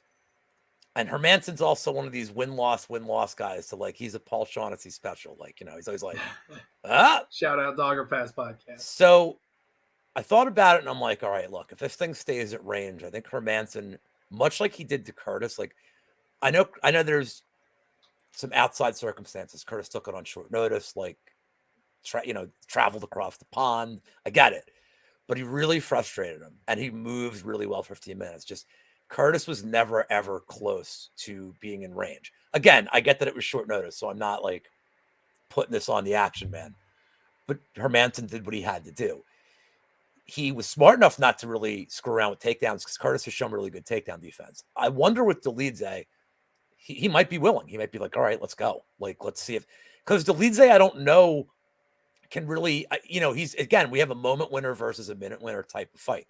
We have a guy in Hermansson whose grappling has been good. Yeah, he got hurt by Vettori. All right, but that's – which is weird. I understand that.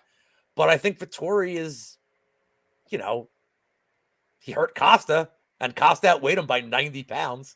So, like, maybe it's harder than we give him credit for. I just think Hermansson can do enough here to get a decision win.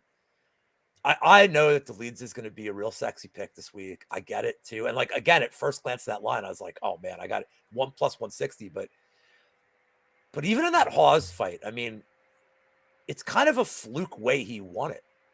Like, how much, like, look, when you see a guy that wins by, like the Daukaus fight, he wins so quick. But how much do you really learn about the guy in that fight?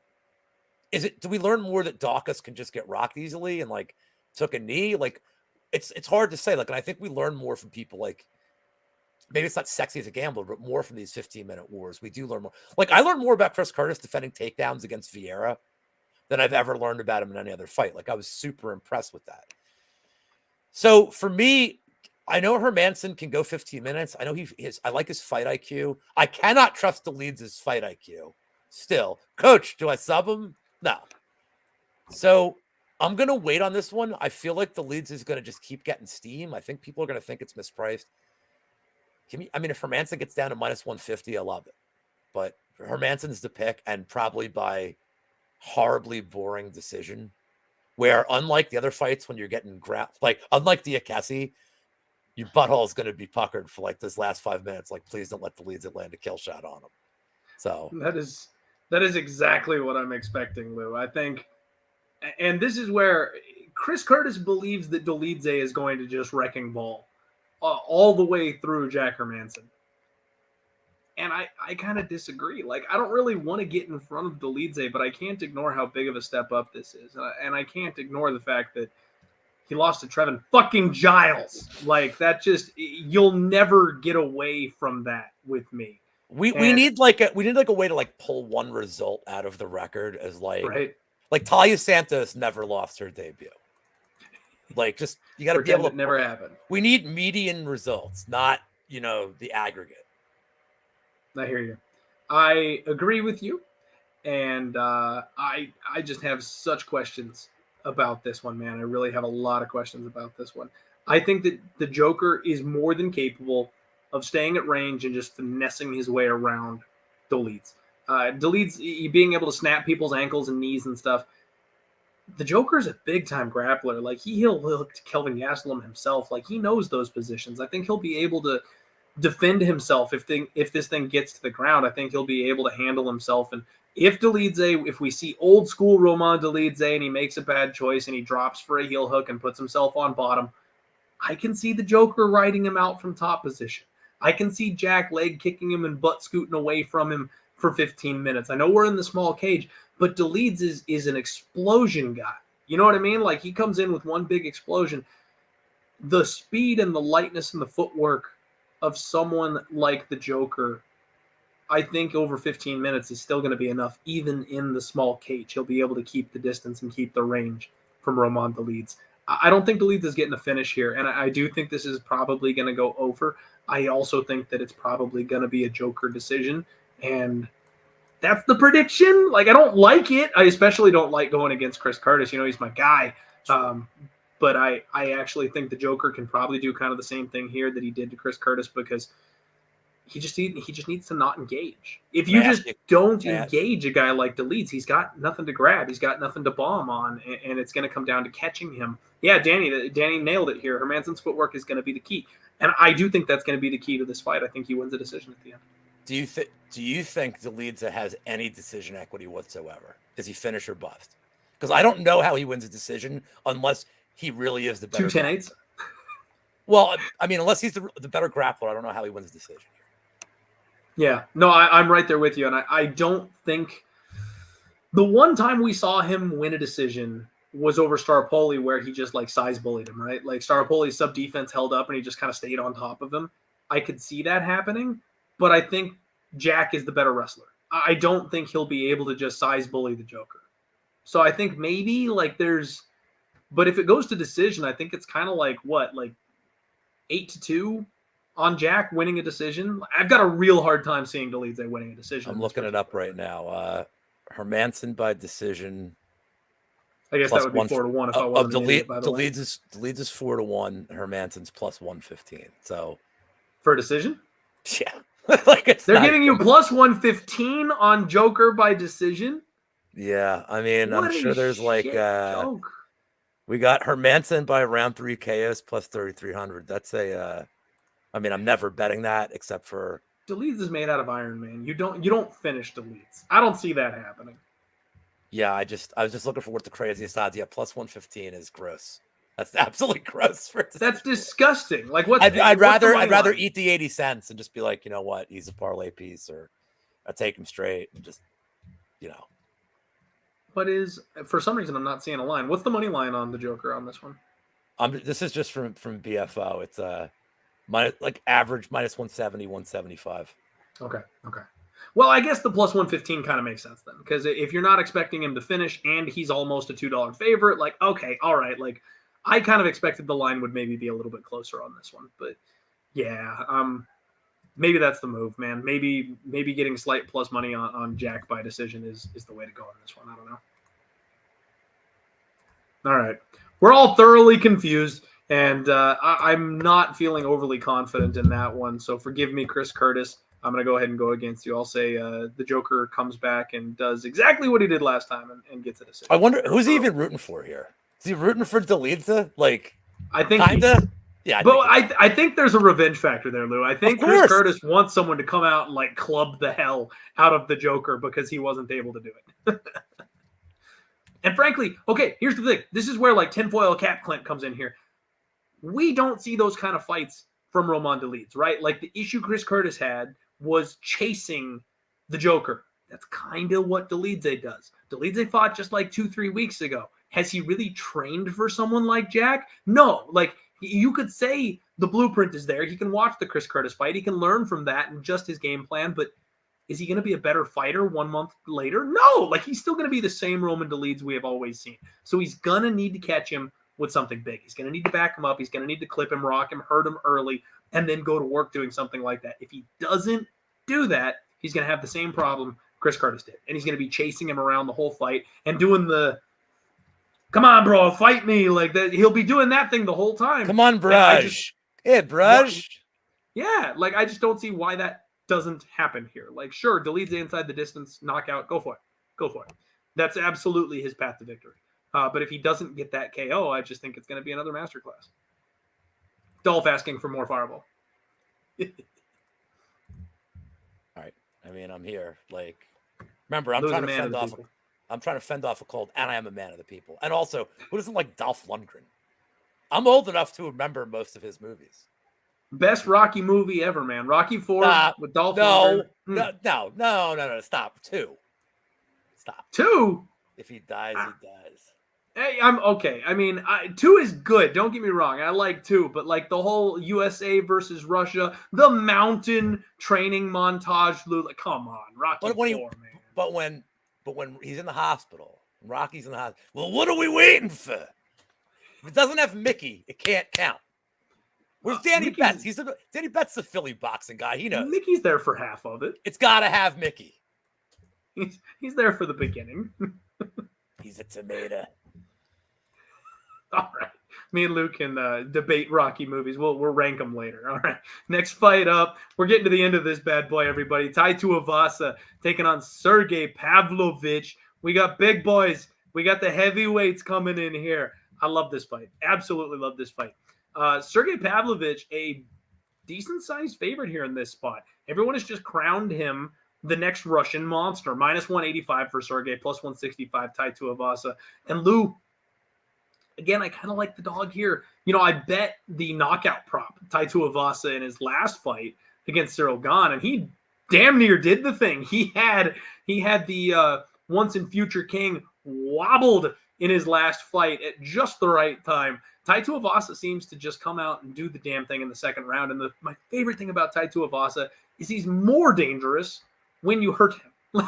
Like, if you hit Tuivasa and you get him hurt, you better back the fuck up, because he starts swinging once he's rocked. And that's when he seems to catch and put people down. Now, Sergey, the issue that I have with Sergey is he's got like a 9-inch reach advantage. He's got these freakishly long arms. That is something I understand, but he uses them quite well in the striking realm here. The thing is, I've got massive questions about Sergey Pavlovich.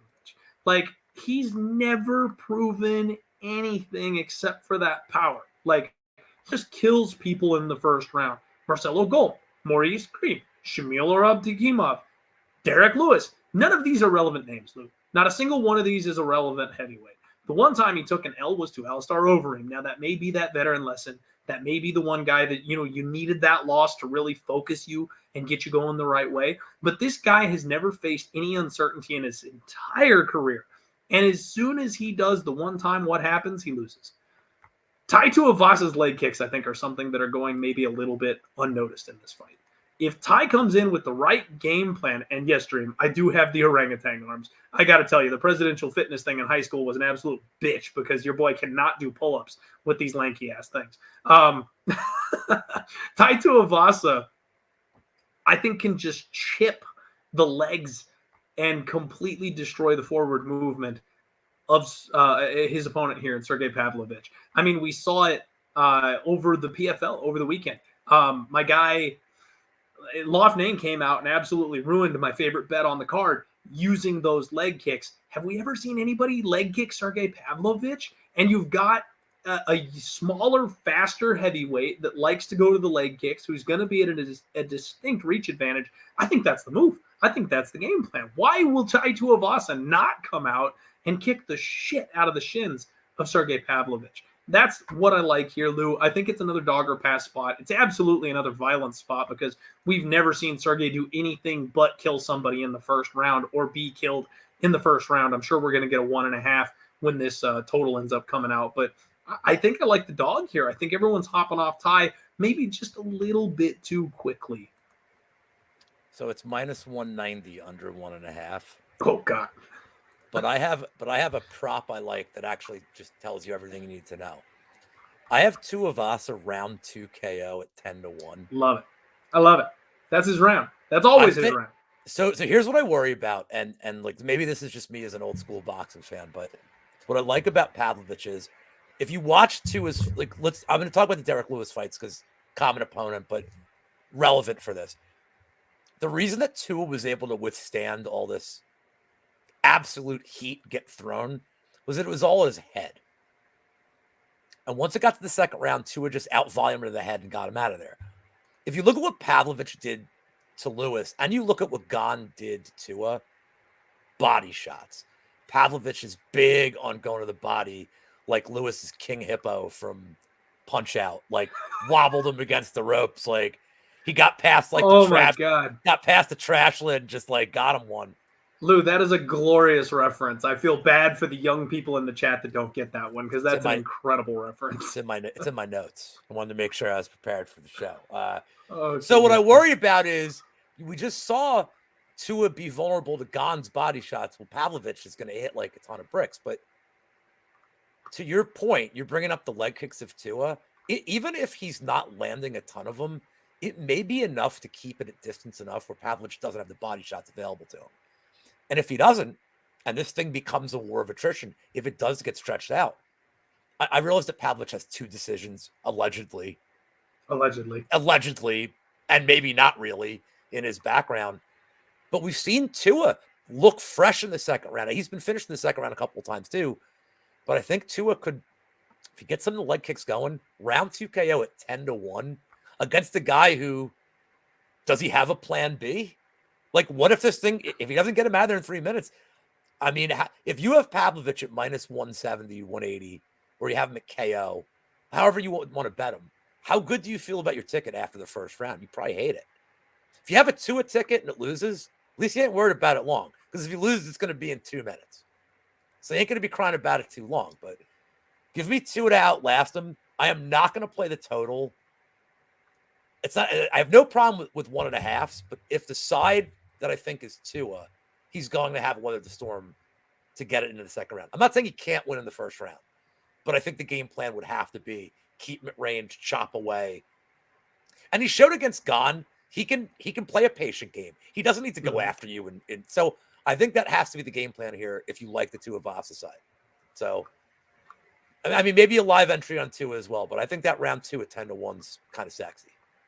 I love it. I mean, even Tuivasa's corner knows that that's his round, right? Like, he was coming out against Cyril Gane, and they're like, round 2, your round, round 2, your round. This is where we end him. Like, they know too. Like, Tuivasa, for whatever reason, in round 2 just does work. Like, I like it. 10-1, Lou. I like it. That's I mean, again, it's the body work that I think is important. As long as Tua keeps him away, because if Sergey is getting inside immediately, the bet's dead.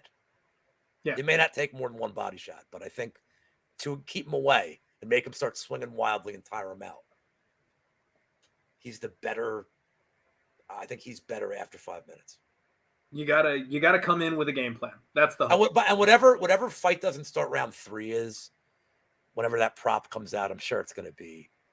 I don't want to steal Wheezy's juice to the you-know-whats, but probably looking at like minus 300. Feels like an okay parlay piece. I don't think this thing gets to the third, but yeah, that's one of those ones. I don't like those numbers. Yeah. Oh, Alma Plata plus 25,000. I like that. I love those the specific submission prop finishes. Every once in a while, you can find an absolute calf slicer at 50,000. There you go. First one in the UFC, and it was Tai Tuivasa all along. It was never going to be anybody but Tai Tuivasa pulling the calf slicer. All right, everybody, we're getting down to the nitty gritty here. Last couple of fights. If you haven't already, and you're sick of me saying it, hit the like button. Just smash the hell out of the thing. We've earned it. We've earned your love tonight. Mateusz Nicolou taking on Matt Danger Schnell, and this will be the other leg of my parlay, Lou. I'm not gonna make a big breakdown of it. The fact is, I cashed the ticket on Matt Danger Schnell by sub. People called me crazy. People thought I was insane for taking him against Sumajiri. Sumajiri sucks ass on the ground, Lou. As soon as it hit the floor, I knew he was going to get submitted. The thing with Matt Schnell is he refuses to wrestle. I thought it was going to happen a whole lot earlier. I didn't know it was going to be a comeback of the year, surviving all the brain damage you can have for one person in a year in a single 2-minute span. I thought he was going to understand that he was at a disadvantage striking and come out and grapple. I got lucky to cash that ticket because other officials would have stopped that fight much quicker. Thankfully for me, though, we can come around on the flip side of this thing and cash a ticket thanks to Matt Schnell using his head as a speedball. Mateusz Nicolou has big-time power, Lou. He's got good footwork. He skates along the outside. He's got that check lead left hook that's got murderous power in it. He took out Christian Dvorak with that thing in his last fight. This guy's a BJJ black belt. He's physically strong. He's got good wrestling. Like, the holes that Sumajiri had that Schnell was able to take advantage of don't exist against Matheus Nicolau. I think Matheus Nicolau also is just going to, frankly, be able to keep this thing on the feet. And even if Matt Schnell is maybe the more technical striker, he puts himself at a disadvantage because he is defensively void. He comes out and he's very technical with his boxing, but he's there to be hit. Every time he forces a brawl and he wants to go blow for blow with the punches, that ain't going to work here against Matheus Nicolau. And I think Nicolau's got the wrestling and grappling advantage. So if it does hit the floor, I don't think that parachute's going to be available for Schnell in this spot. We talk about the knockouts, the layoffs, the quick turnarounds, the damage on Schnell. He's already got a compromised chin. You're telling me turning around quick and taking on another murderous power puncher is the move? Not for me. The other leg of my parlay is going to be Matheus Nicolau. I got minus 135 linking up Nicolau with Diakiese, and it's my just win parlay this week, man. I just need to get his hand raised. Minus 370 now on Matheus Nicolau. That line has moved. You can get Matt Schnell at plus 310, and I think the favorite takes it home. I think he body bags him. Yeah. I don't know what more I have to add to this, except I like the two bets in chat just as much as I like yours. I like Nicolau in the distance. I know he hasn't had a ton of finishes at the UFC level, but Schnell's the kind of guy that he's not going to let you have that 15-minute distance striking. I mean, I don't know how the Bontarine fight really didn't finish, to be honest. Like, most of his fights just are so crazy. And then the under 2.5, I mean, you got to feel like, I mean, look, does Schnell have like I don't think Schnell has any chance to knock out Nicolau, or get a sub. But do have variance in this game. Schnell, if anything, is a guy who, look, he hurt Royval. I mean, the guy, like, it seems like he has one moment in every single fight. Yep. So you never know. So I like the under. The Nicolau in the distance is like, it's crazy because that and the decision prop are like the same. They're like within 10 cents of each other. So it's like, oh, I don't like seeing that. Do you, Clint? You see somebody like in the distance at plus 120 and like decisions like plus 120, you're like, what do they know? What do they know that we don't hear, that they line them exactly the same? Like, what's going on with this number? So this is where the bookies are assholes, Lou. The bookies are assholes. They set a line and they make you be wrong. This is a 50-50 outcome, and they're giving you a little juice on one side or the other because it's going to look good to somebody, and we as bettors inevitably will pick the wrong side of that number. So that's their whole job, is to make us have tough decisions. It's like playing poker, Lou. The idea is to put pressure on your opponents and make them make a mistake. That's all they're doing. So I'm with you. I think that the thing is, we've seen Matheus Nicolau be absolutely methodical, chipping people apart. So he can go 15 minutes. He can wrestle and stagnate the offense of his opponent in this fight. He absolutely can shut down people and just win a greasy, boring decision, which is why I parlayed him, because I do think it's inside the distance. I do think he finishes. But at the end of the day, we've also seen him go 15 minutes and just do the GSP thing, where he makes sure he's safe and makes sure there's no chance he's not getting his hand raised. So that's why I'm going money line. I don't want to deal with the questions as to who finishes, or maybe he won't, or, if it's deep in the third round and my guy Schnell wobbles one time but keeps on his feet. Like, I don't want to be pulling my hair out because I played inside the distance big. That's why I just went with the parlay. Yeah. I mean, you could always add the under 2.5 when you get to that fight and say, like, I already got, like, and then you give yourself 2 win conditions. But sure, you definitely could go that route as well. Because I frankly, I do think there's going to be a finish. Like, if I've got to pick and say, how does this thing end? I think it's going to be a finish. All right, everybody, co-main event time. RDA taking on Brian Bam Bam Barberena. And this fight, I mean, it's either going to be fun or it's really not, Lou. It's going to go one it depends on your definition of the word fun. Yes, it does. So what we've got is RDA coming off a bad knockout, and he's moving his way right on back up to 170. Can't say I blame the guy after taking, a nice crispy KO the way he did in round 5 at the ripe old age of 38, I think, 37. So 38, yeah. I think RDA is being smart, probably not cutting down to lightweight here for this fight, but it is a quick turnaround, and you got to question that. We always question that because at this age, does he bounce back? At this age, how is he going to hold up against this kind of offense and damage, and can he keep doing it? Well, at 170, Lou, I got to tell you, RDA became one of the molliest maulers we've ever seen. He just grinded on people, and it was really only elite of 170 and Chiesa who were able to get the one-up on RDA at that point. Taking on Bam Bam, a guy who's 33 years old. He's had injury history. I was shocked to hear that he was 33 years old. I thought that he was like 37 or something like that with how he's been in and out of the sport and how long he's been around in the back surgery. I'm 60 if he's 33. That's what I'm saying. I really thought that he was much older than that in this spot here. But Bam Bam's always had like really bad takedown defense. He's a Jamal Hill type, man. He gets taken down, but he'll do as much damage to you as he possibly can on your way in. And then he has a good get-up game, and he works you over once he gets back on the feet. That's the whole game plan with Brian Barberenas. He just wants to hurt you as much as possible and work his way back up and out-volume you. I mean, you go back to like the Matt Brown fight. He landed 111 significant strikes. Matt Brown had like 6 takedowns. Like, you can take this guy down and lock up some control time on him, but he makes you work every single second for it and then still scores damage on you going the other way. So, like, I can't justify RDA being this big a favorite in this spot. Minus 550 for this guy. He's an elite talent, Lou. He really is. But going back up to 170 kind of scares me. Bam Bam at 33 years old could be making improvements. We know he's working with wrestlers. He's always trying to get that part of his game worked up. And I know RDA has always been historically durable, but the way he got knocked out in that last fight, like, we've seen this man come back and just prove everybody wrong and still be an elite talent. You just got to wonder at what point does he fall off the cliff. I'm not parlaying RDA. I'm not laying minus 550 on him. If you want to go RDA by decision, I don't think that's a bad option because he does just embrace the grind and will work his way to a decision victory more than likely if he's going to get the win. But I also wouldn't hate it if you want to take a flyer on the underdog because Bam Bam makes fights close.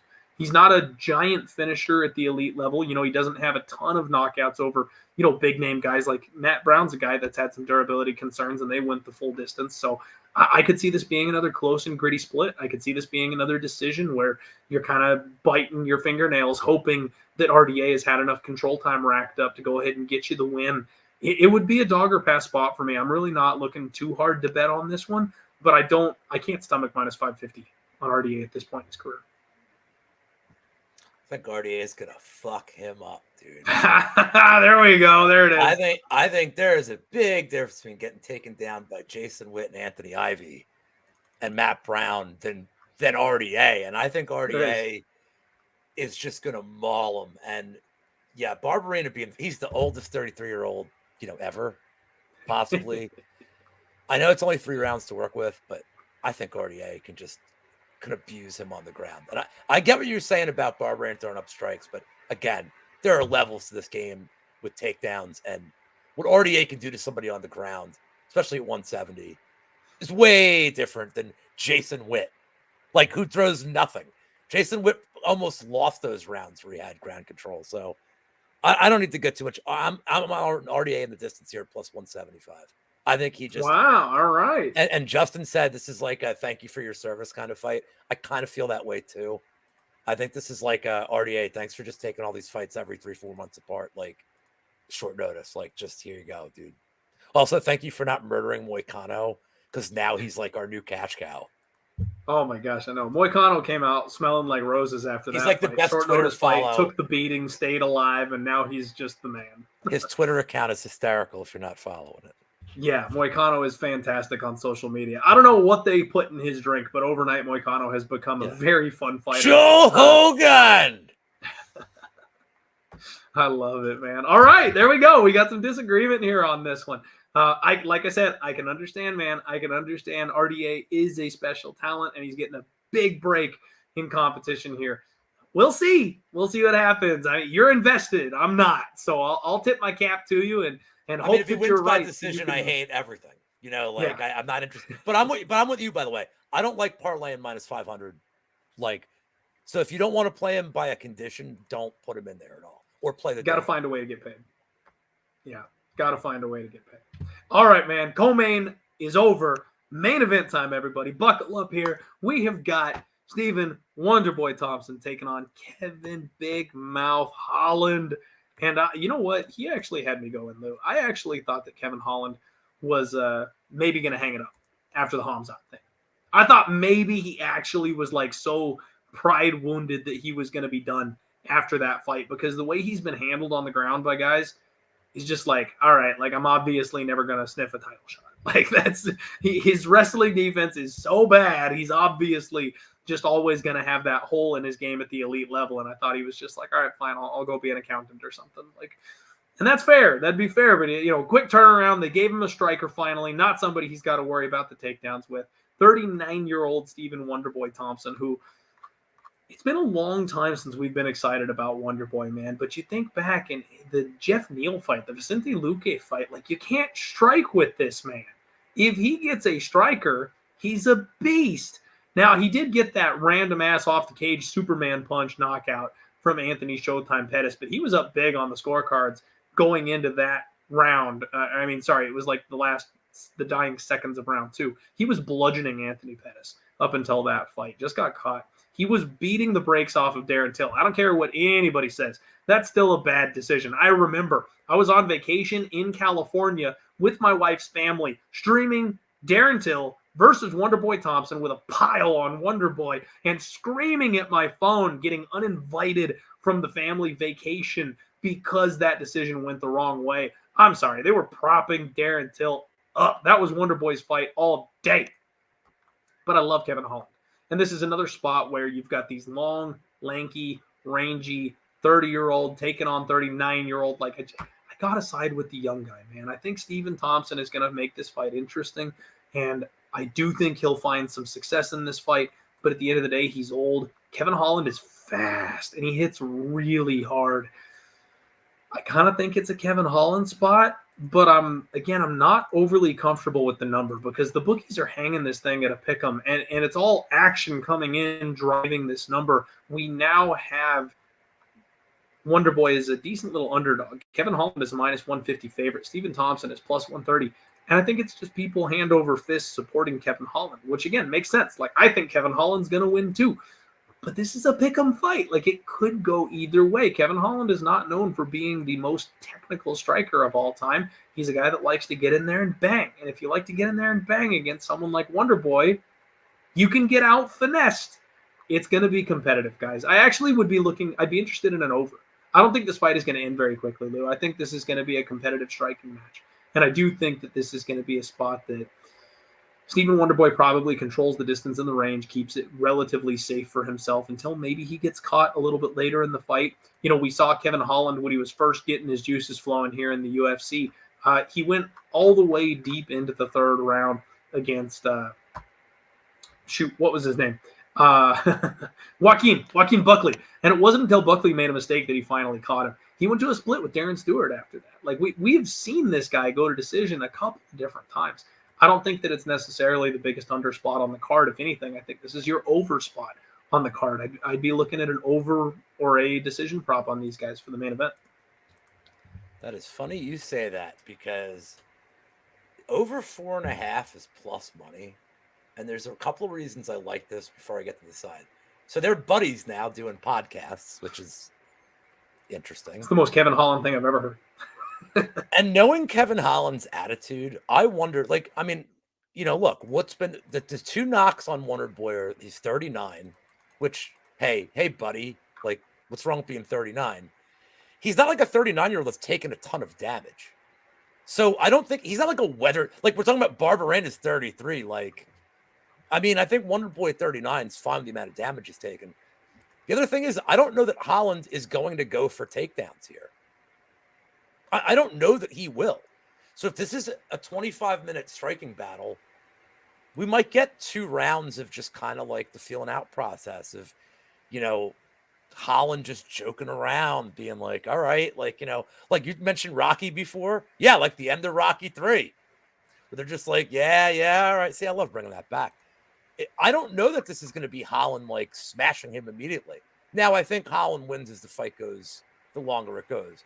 Holland's cardio has been really good. And I think he can do more damage. He can certainly win the moments of this fight. But Holland's decision is plus 400, and I'm really intrigued by that. Ooh. Really intrigued by that number. Because that's also, dirty. Like, it is, but like, you know, like Holland's like, oh, I'm gonna sub Means, and then he goes and subs him. Like, I don't know, man. I feel like Holland could really win a decision here. Like maybe a 49-46, maybe Wonder Boy gets the first, but I think it's Holland. I think that the line is fine if you just don't get it fancy with this. I think 155 is fine. But it's gonna be nice to hear Wonder Boy from Tenacious D at least one more time coming out. I always love that entrance. One more ride with Wonder Boy. No, I like it, Lou.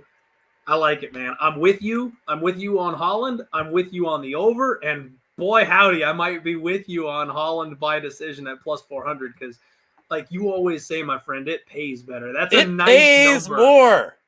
That is a nice number to have when I think they pretty much coincide. Should be fun. Maybe this is one of those ones where, you know what, if you're laying the minus 145, minus 150 juice on Holland, and then you bet some of that over plus, 4.5, that's Wonder Boy's path to victory, right? Like Wonder Boy decision is probably the way that it goes. So you kind of set yourself up there as like a built-in hedge. And then if you end up getting both. Same odds, just so you know. They're both the same odds to win by decision. There you go. All right, folks, that is the Die Hard MMA podcast breakdown of UFC Orlando. This is Pub Sports Radio. Do us a favor. Please support us if you have not already. It's as simple as poking the like button. Thank you. Big shout out to my guy, Lou Betcha, who is an absolutely amazing guest. Make sure you check out everything that he's doing. He's a fantastic follow on Twitter if you haven't already. And then, of course, the boys over at the MMA Engine are constantly pumping out awesome content. I have to hide their videos until I get done with my own podcast because the information that Brady and Wheezy pump out is just too damn good. And then, of course, all the DFS action and stuff like that you guys get out there as well for everybody. I love the breakdowns of like the profitability charts and things like that for the fighters. The MMA Engine, you guys have things covered. So everybody make sure you support Lou. And Lou, right now the floor is yours, my friend. Let the people know what you got going on, where they can find you, and if you've got anything you want to say, have at it, my guy. I'll be at the Parsippany Laugh Shack Thursday and Friday for some nice stand-up. No, just you nailed it all. MMA Engine, follow us. I do a prop show. I record either Wednesday or Thursdays every week where we dig down some of the crazy props. It's called Props to Consider, and then maybe bet. And I guess I may as well just tell you who my guest is going to be this week because I don't think I've said it yet.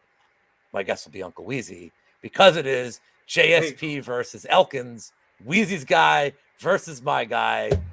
What a fitting fight for us to do the prop show and then the Friday happy hour show with Monk and I. But just follow me on Twitter, and I apologize in advance for half the things I say on there. That's some good shit, Lou. I love it. All right, everybody. Thank you all so much for your time this evening. 2 straight hours of UFC gambling breakdowns. We appreciate you guys. Without you, the shows wouldn't be here. The content wouldn't be here. So thank you guys all for the love and the support. We wish you well. Hopefully you can take this information, use that to make more informed, better bets, put some jinkle in your pockets. Let's pay for Thanksgiving. Let's pay for Christmas with our degenerate tendencies. I hope you guys have an amazing week this week. 3 more events, baby. 3 more events. Let's crush each and every one of them. Let's roll, everybody. Have a good one.